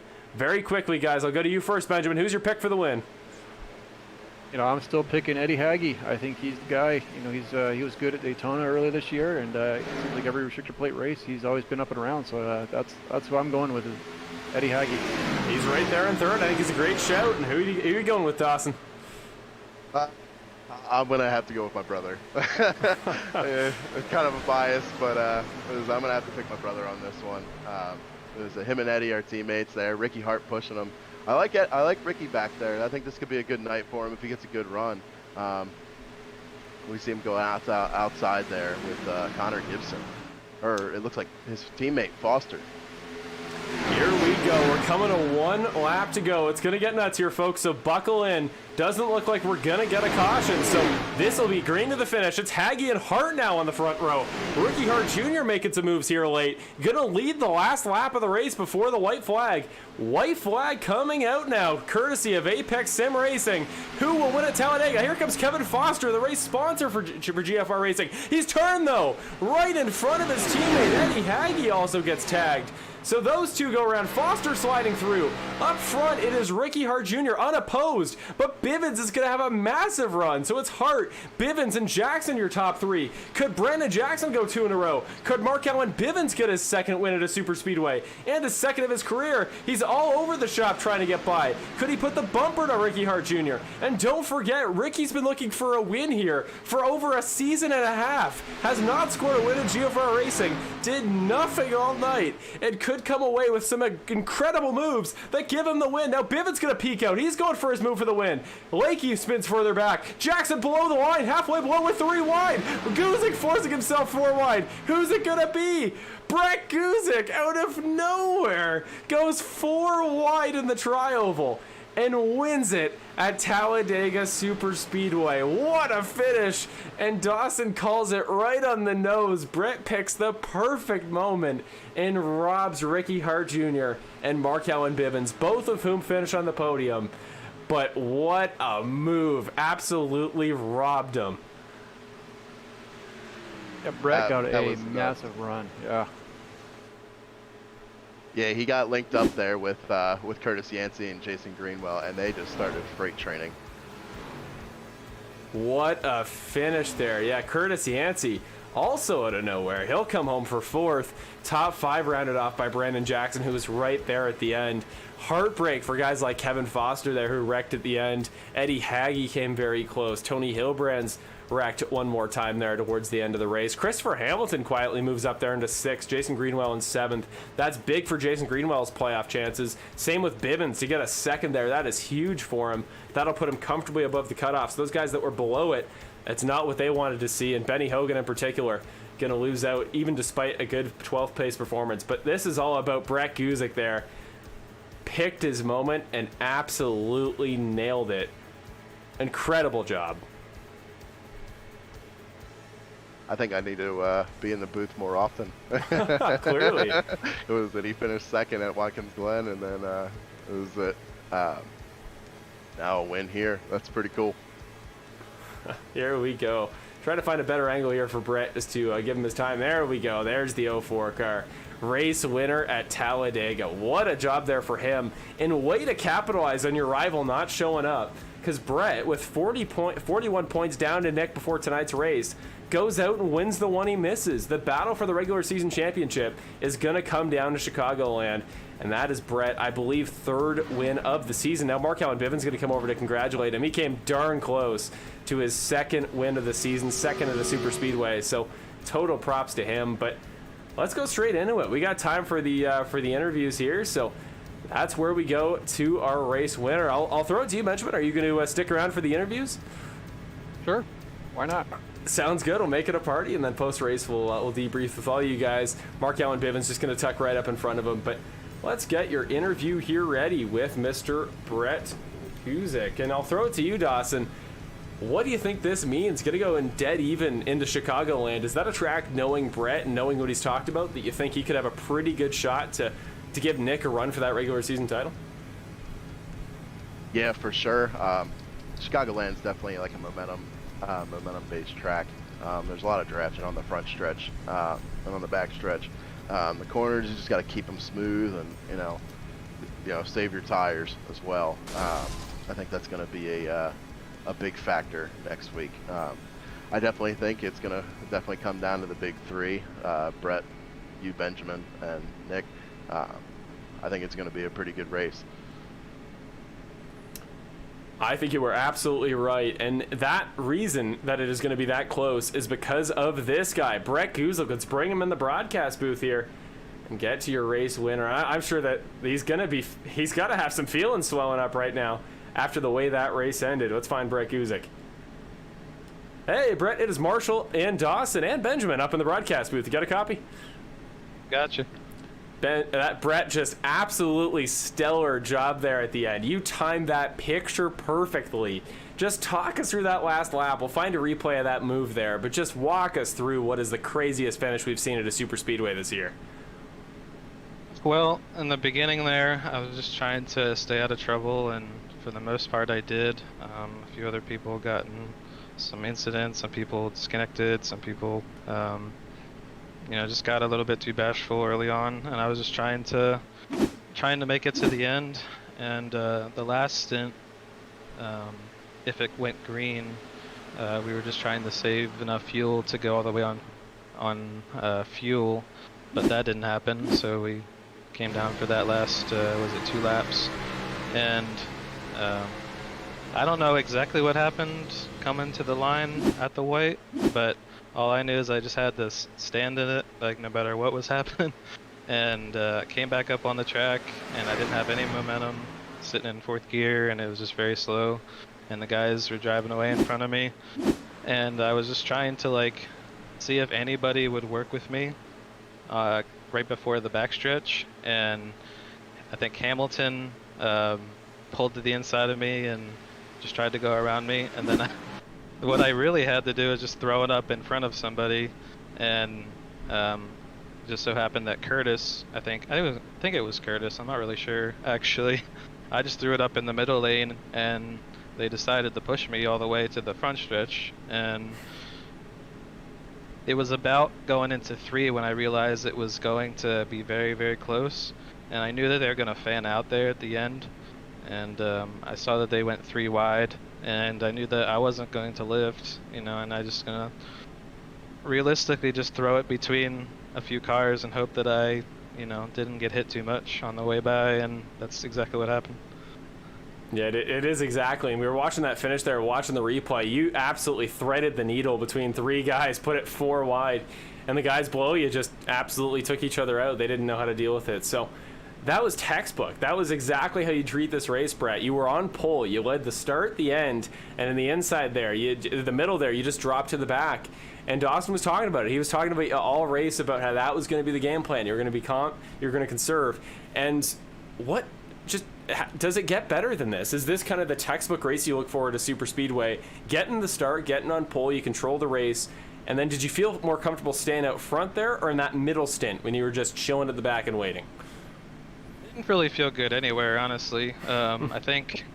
I think in the middle of the race I was just trying to obviously stay out of trouble, just try and make sure the people that I usually work with, just on strategy and stuff like that, we're doing the same thing. And throughout the race they were getting caught up in things, and so it kind of left me alone for a little bit. I had Eddie there, Eddie Haggy, in front of me for a little bit in the last stint, but he also got, I think, taken out in that last lap melee. So I really was a loner, and I just had to kind of, scrap and claw and fight for as much momentum as I could there at the end. Well, there is the win for you. A very well-deserved one after 80 laps of, I guess, for your strategy, relatively just kind of sitting and waiting. You pick your moment, you had 1 shot, and you aced it. So you're a race winner, 3rd this season in the Bandit Racing League Season 10, along with only 2 other drivers, Benjamin Lacey and Nick Nickerson. You're the only ones with multiple wins. And now, next week you go into Chicagoland with a great shot at the regular season championship. Nick did not show up to this race. You get every maximum bonus point, or every point you possibly can, and you get the pole. So next week, Chicagoland, you got a shot against Nick, and I'll not even frame it as, are you feeling good for Chicagoland? Do you think you can take that 2 car in a one-off, one-on-one battle as kind of a preparation for the stress and the must-win nature of the playoffs? Yeah, to look at the points here going into that race, but I won at Chicagoland last year in the Truck Series, and so I feel pretty confident at this track. We'll see. Obviously, it's going to be up in the air. We got Benjamin, we got Nick, we got plenty of other guys that are wanting to get their win in the season and kind of close out the regular season as best they can, and just got to fight them off. Well, it would feel wrong to not give Dawson a chance to talk to you up here on the broadcast. But Dawson, you got any questions, comments, or congratulations? I'm not going to bother him too much. I kind of knew. I knew his game plan when when we were going into this race. It was, you know, just like he was doing, hanging back there and then just wait for that opportune moment. One thing I do want to ask you is, did it feel like you were in turbo mode when Curtis and Jason got up on you and started pushing you there? It was really funny. Honestly, I didn't really know like what I was doing there like throughout the whole race, and then I knew I just had to kind of be there in the realm with 5-10 laps to go, and I did get in that wreck. My car got sandwiched against the wall, came in, got a fast repair, came back out somewhere around like 4th or 5th or something. I don't exactly remember. Yeah, it was 4th. But yeah, this race, that finish reminds me of a race that I've seen in person that you'll see it on YouTube if you look up Freedom 100, at the Indianapolis Motor Speedway. 2013. Yeah, I was actually at that race and I got to see the 4th place guy pass everybody on the last straightaway. So it was very reminiscent of that. So. Yeah, Peter Dempsey, Indy Lights 2013. That's my favorite race finish, and that's exactly what it was. You were the Peter Dempsey of that finish. I would like to say, Brett, this interview produced 2 of my favorite winner quotes of all time. Those being, "I didn't know what I was doing," basically the entire race, and "I didn't feel comfortable like anywhere." So I that kind of summarizes what it takes to win at Talladega. Is just know what you're doing when the moment counts. And the moment counted once, and you Dempsey'd your way straight through a pack of 3 cars into Bandit Racing League history and into the winners column to put yourself in position for the regular season title. So Brett, you know what to do, my man. Congratulations as always on another successful win. As always, being what, as Dawson called them, yourself, Benjamin, and Nick, the three big names in this series, and there's a very good reason for that being the case. So any friends, family, anybody you want to shout out at home, any sponsors, you know the deal. You're up here plenty. Just like to thank everybody who administrates this league. I like to thank Bill, just everybody who works at race director Nicole. I like to thank you, Marshall. Just thank everybody who ends up sitting second or third chair in the booth every week, and I'd like to thank everybody watching back at home. Awesome. Thank you, Brett. It's always a pleasure to talk to you. And yeah, as you mentioned, you were the winner last season to Chicagoland in the trucks, and would not at all be surprised to see you back next week in the broadcast booth to maybe even to start off the interviews. So congratulations, Brett, winning at Talladega, doing it from the pole. Super impressive, and I'm sure it'll not be the last time we talk to you this year. Thanks, Marshall. There you go. Congratulations to Brett Guzik. What a race. To win it from the pole, too.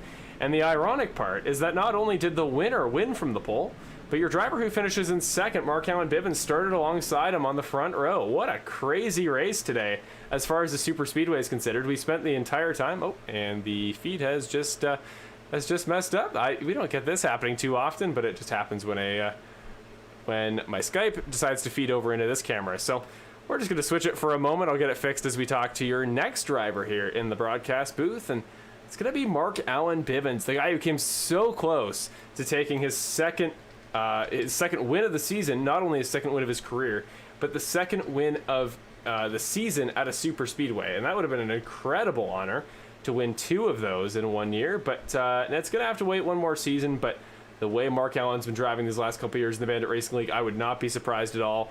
There he is, a damaged number 76 car, but he does come home in second. So we'll put up your ticker up top so you can see the final results for every driver in tonight's race, and then we'll get Mr. Mark Alan Bivens up in the booth with us. Just gotta find him here. There he is.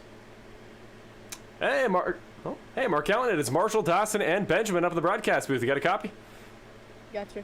Hey, Mark Allen, congratulations, my man. So heartbreakingly close there at the end to your second super speedway win of the season. But, man, you were just on rails tonight. You were very clear with the guy to beat from the beginning.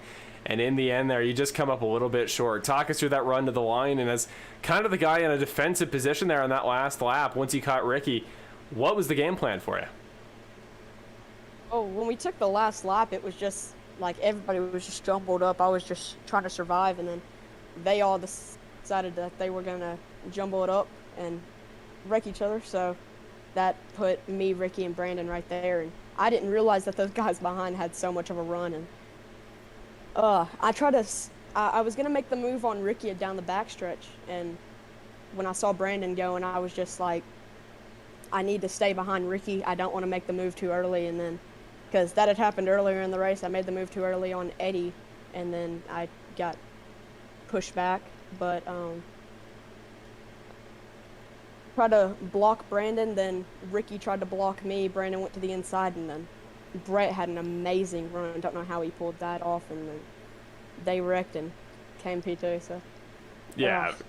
Yeah, I know. So heartbreakingly close, man. It would have been the second of your season, man. What a follow-up to your most improved driver winning season last year. But again, you come home with the podium, and that was what you needed in the championship standings. We were talking about you all the way through the race, just above the cutoff line going into tonight for the playoffs. You really needed that. And in a very clutch moment, just the same way Brett did to go for the title, you really clutched up and got a great haul of points, man. Just how much was the championship situation factoring into your race tonight? And was this just a case of you wanting to win more than the points, or vice versa? Well, all week, all of us had been planning, and then Nolan not being able to make the race was a complete surprise. We had planned that we were all just going to stick together the whole entire race. So all four of us, me, Keegan, Jackson, and Nolan. And we were just going to try to stick together and try to go for a 1, 2, 3, 4 finish. And then, so we were going to try to get me some good points for the championship, and then try to get everybody else a good finish.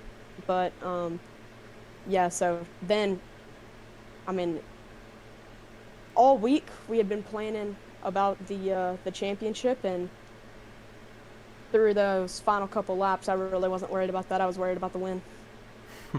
Well, that's always what I like to hear, is that pushing for the victory rather than just the consolation points. But I know a lot of guys that are really pushing for the long-term championship do a little bit of both. So, well, that was such an incredible performance. Again, you dominated a large portion of that race, teammate help or not. But the young guys were looking great. Jackson led a bunch of laps.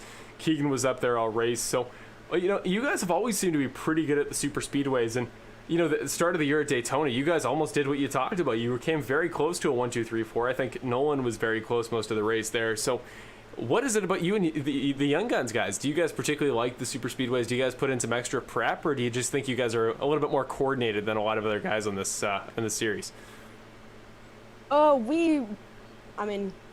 Us being the young guys that we are, we really have learned that we really learned about how to use teamwork to our advantage. And on the super speedways, when we start using that, then we're practically unstoppable. So yeah, no, it was very clear. You guys were bump draft, and your pushes were lining up better than anybody's. So it seemed like there was definitely some truth to that being up your sleeves. So there you go. That was everything you needed to do tonight going into Chicagoland. You wrap up a good haul of points, and now next week you're going to be comfortably above the cutoff for Chicagoland. I don't know how much you how close of a relation you have to the track. Is it one that you've had circled on your calendar for a while? And do you think it's a race, if you're just needing to keep above the cutoff rather than try to chase it, do you think we'll be seeing you in the playoffs after next week? Well, I really hope that we could, but I don't want to count our eggs before they hatch. But Chicagoland, I've always been pretty good there. I've exceeded in the trucks there, but hopefully I can do the same in Xfinity. And so we're just going to see how it happens. That's all you can really do, Mark Alan. So great to talk to you again. It's awesome, the just number of years you've had now in this series, the last year and this year. Last year, as far as the consistency with points and being up there in the playoff order, most improved driver. Now this year, almost a 2-time winner. Came so darn close. So, well, you know what to do now. You've always got people supporting you in the chat. Everybody, even people I know through the broadcast, people that I know aren't family, but they were really cheering for you. They were pulling for you there at the end. So, any friends or family you want to give a shout out to, any sponsors you want to mention, now is your time to do so. Man, just my mom, my dad, just family, friends, absolutely everybody. Just thinking about just everybody, and then coming across that line, I was on the verge of tears, just knowing that I somehow pulled that off. But yeah, I'd like to thank all my sponsors, W3D Rendering Designs, TWR, and CRP. Just we did it. You did. Come on, you can't be disappointed with the way that turned out, Mark Allen. That was, it was so darn close, my man. And I know if you got the shot over again, you could make it happen better than almost anybody. So keep your head up, get ready for next race, because Chicagoland's going to be a big one for you. And the next time we're back into Super Speedway, we'll know to keep up for that 76 car even more. So have a great week, practice up, and we'll talk to you soon. All right, see you. See ya.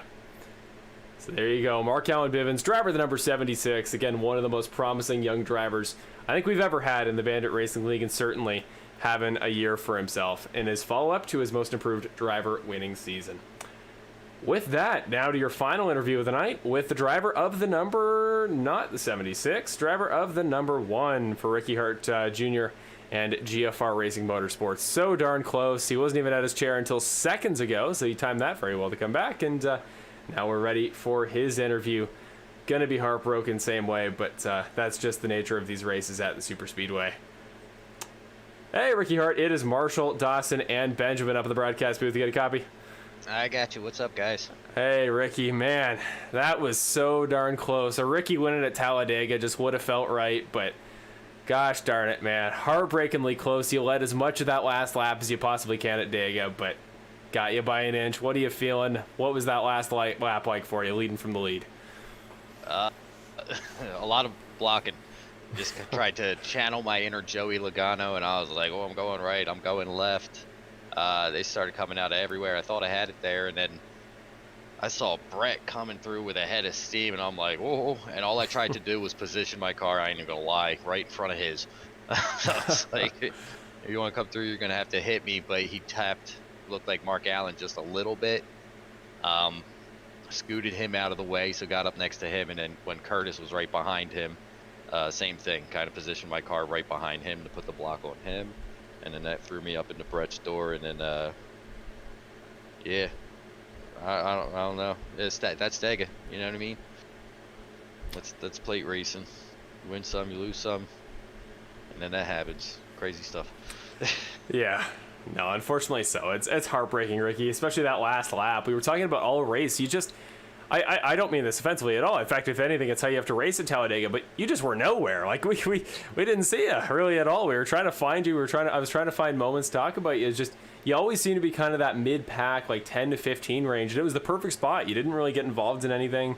And there at the end, you just found yourself in the right spot. You know, how was your experience of these races? I know you've done plenty of super speedway races in Bandit.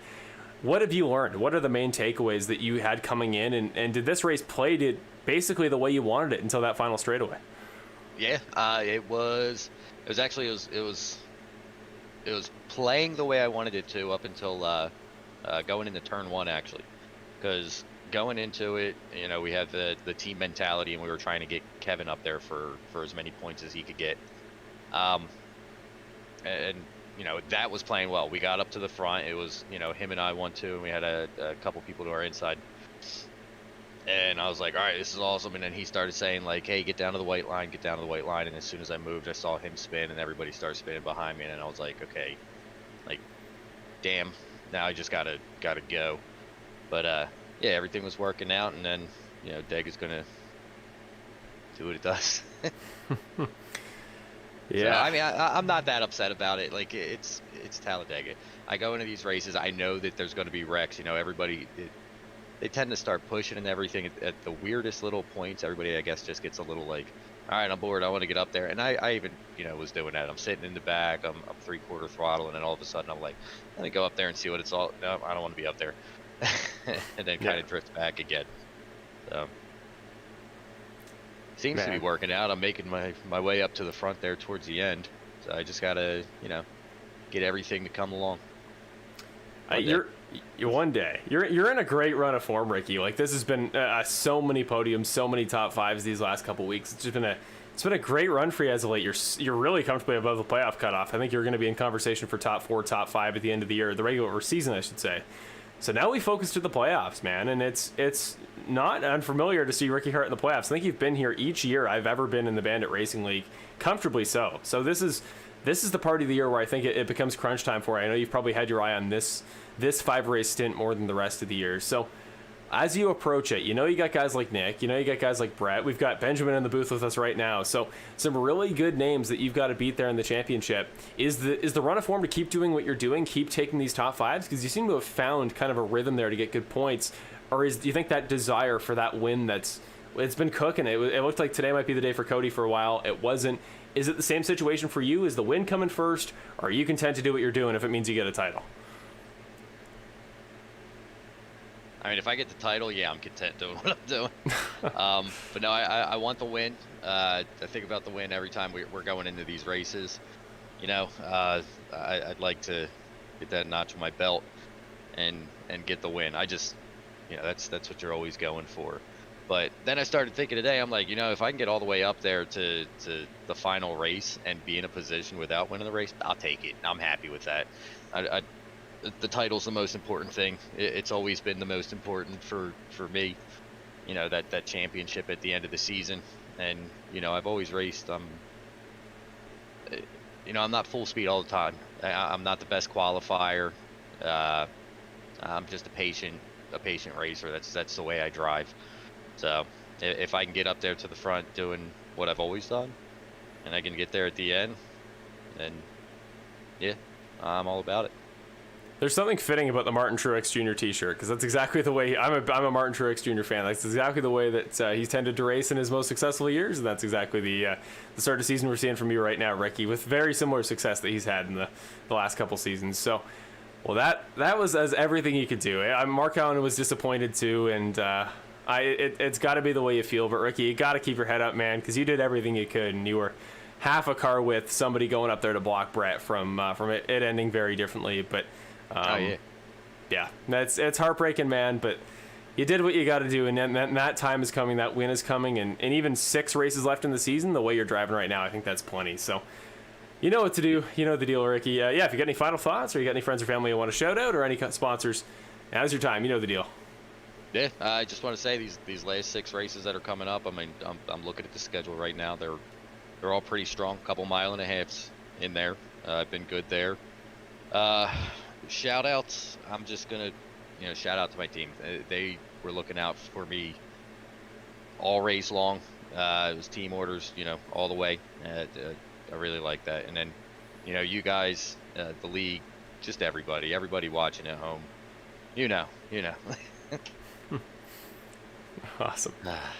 I'm really sorry, Ricky, man. It's coming soon. It's coming soon. Same as. I'm sorry. I'm not trying to be bummed out. It was just like it was right there, and I was like, I'm gonna get it, and then dang. But you know, congrats to Brett too. You know, good win. I mean, that's what you got to do at Dega, and he came through and he did it. So, you know, good racing all these guys. Yeah. Hey. Sorry. Hey, Ricky, this is Ben. Well, I'm gonna give you permission to just go ahead and be, you know, full on full of yourself right here, right now. Of the tracks coming up, which one do you think you got your best shot at winning? Best shot? Let me look at this again. I really like Darlington. I almost had the win there. I don't know if it was last season or 2 seasons ago, and I ran out of gas coming out of turn 4. I really want to win Darlington. Darlington's another one of those Dover tracks. I think that might have been my first truck win when I first started on iRacing maybe 9 years ago. So that one's big on my list. I've been good at Texas, even though I don't like it very much. But I think Darlington, I'm hanging my hat on that one. But I know there's a lot of guys hanging their hat on that one. So that'll make it fun if I win that one. It'll make it special. Well, I won't make it easy for you, but, you know, I'll race you hard. And if you get it, then, you know, I'll give you the most congratulations, man. You always do, Ben. Hopefully I don't Cody Welch you there at the end. I was just about to make the joke about the only way Ricky's winning Texas is if Cody's on the lead coming to the white flag. So, oh my God, it feels so bad. I'm so sorry, Cody. If you're listening to this, I can't apologize. It's years later, and I'm still like, I'm sorry. The fact that started your streak and could have ended his. There's something beautiful about that moment, but. That's the Bandit Racing League for you. I love this series for those reasons, but I also hate it for nights like tonight when it could have so close came to an end. I'm actually going to call your first win at Martinsville. I don't know why. You won at Bristol. You're pretty good. You're great at the short tracks, and I think Martinsville is going to be the case of somebody, Matt Kenseth to Joey Logano, somebody right in front of you. And I'm going to call it. calling it. So what is that? The 31st? There you go. August 31st. Mark your calendar, Ricky. Yeah, And, just don't let Chris in the booth, okay? no, I think he's busy, but who knows? Maybe he just did it out of empathy, and that's a load of crap. We'll see. We don't know, but Ricky, been a pleasure, man. Always great to talk to you, and we're talking to you more and more lately. So Benjamin, you should be scared. Dawson, Toporek to be scared, and I know we'll see that one car in victory lane soon. We'll talk to you earlier on next time. Okay? Thank you, guys. I appreciate it. Thanks, Ricky. Well, with that, that'll conclude the interviews for this portion of the post-race show here on the Full Send Racing Network coverage of the Bandit Racing League. There is your schedule for the next 7 races to cap off the Bandit Racing League Season 10 season. Next week, we've rearranged them a little bit, so it's going to be Chicagoland on the 10th of August. We don't have a break week next week, so we're going all the way. Actually, we're all the way the rest of the year. We have no more break weeks, so no more breaks. We're going to the end every Wednesday. Be here, Full Send Racing Network. You know where to go. Next week it is Chicagoland, and then Darlington, Texas, Martinsville, Kentucky, Richmond, and the finale at Phoenix. With that, that'll about wrap us up. I'll talk about the sponsors in just a moment here, but first of all, I got to thank somebody for jumping in the booth with us. It has been a pleasure to have you, Benjamin. It's awesome to see a driver in the series jumping in there mid-race, and of course, one of the best in the series, a guy who's got, what are you at, 5 wins, I think, to your name this season, 4 or 5. What a year it's been for you, Benjamin. Thanks for jumping in with us, and just any final thoughts to cap off what is an incredibly insane race tonight at Talladega? Yeah, it's this season's been a lot of fun to drive. I may have a couple of wins, under the belt, but they have not been easy by any means. Some of them I feel like I've kind of backed into them, some late strategy calls, but it's just it's tough to win in this race. Ricky can tell you, Cody can tell you, everybody out there can tell you it's tough to win in this league, and any ones you can get are special. So congrats to Brett, and Mark and Ricky for both, all of them getting up the top there. And what a great race, Sucks I couldn't be in it to finish it out, but what a great finish that was. Absolutely, it was such a good race, and it was great to have your perspective there mid-race to kind of go through things and give us a live mid-race report. So Benjamin, best of luck with everything you're doing going forward, and yeah, give him heck in the playoffs for us, because that's going to be such a fun battle to watch with you and some of those top guys. And Dawson, as well, over here in the booth with us, subbing in as our full-time color commentator for tonight's race. You provided so much insight for us, man. You're always very well studied. Giving us insight into Brett, our pole sitter and race winner tonight. That was awesome. That was huge. So just everything. Thank you, Dawson, for subbing on the commentary. And do you have any final thoughts for tonight? What did you see from your perspective up here in the broadcast booth? Thanks for having me. I really appreciate it. It's always fun being up here in the booth, when I'm not driving. So the points have been updated. It looks like Brett did take the lead with Nick being gone, and with Benjamin taking a loss there at the end. The points are sitting here at 565, 561, 530. So Brett got 2 bonus points out of that win and that pole. So it's going to be interesting going into next week. It's going to be tight. I think it's going to be more between Nick and Brett. I'm sorry to say to Benjamin, but it's just a little bit. The points are a little far out there. I'm sorry. Your boy up here, he going out of that one. Yeah, it'll be fun to watch those two for sure. But yeah, it was getting super tight. I think it was like 9 points between the two of you, you and Brett, to get Brett. So I know Nick had it was like a 20-some point lead on, or it was 40-point lead on Brett. So I was looking at that battle between the two of you, and it's a shame it's not as tight as it was. But I mean, overall, it was a sweet race. I hate that Benjamin had some issues there, but it was cool to see Brett win. But again, thanks for having me. Oh, it's my absolute pleasure. Thank you to both of you guys for subbing in and always giving me some help, making this so much more fun and providing some more insight for the fans at home. With that, we're going to do one final go over your series partners and the sponsors that allow us to put this race on. First and foremost, iRacing.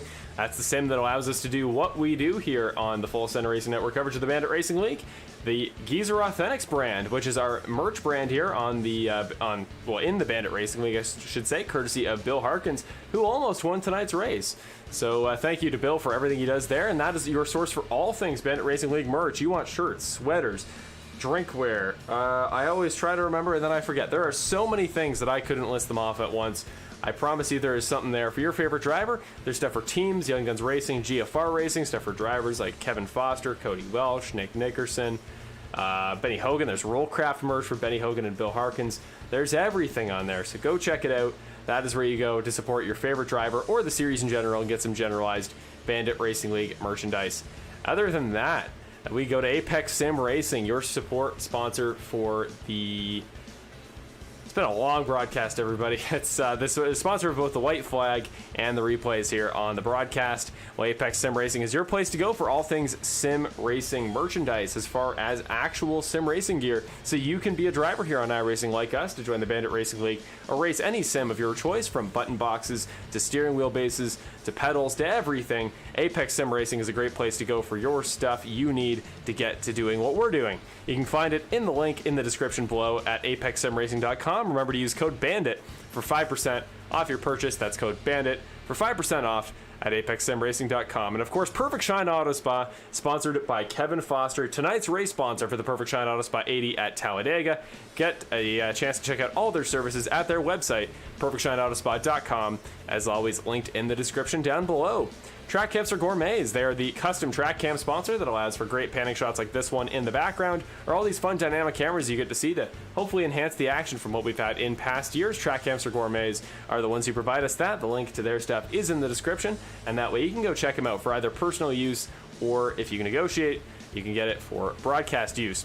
And then EvanWallMedia.com. He hasn't been with us in a couple weeks in the broadcast booth, but he's always here in spirit, makes us the great graphics that you see on the broadcast that allow us to enhance the experience even further. And EvanWallMedia.com, he makes paint schemes too. He made Brandon Jackson's, both schemes he's run this year, and he made mine for my one-off appearance at Watkins Glen. So thank you to everything he does for the series. EvanWallMedia.com, he's always busy, so shout out to his stuff he's doing there, and I wish him the best of luck with his endeavors, and I look forward to seeing some more of his documentary films he's been doing lately. Some really, really cool stuff. So with that, that'll about cap us off here for the Bandit Racing League coverage here on the Full Send Racing Network.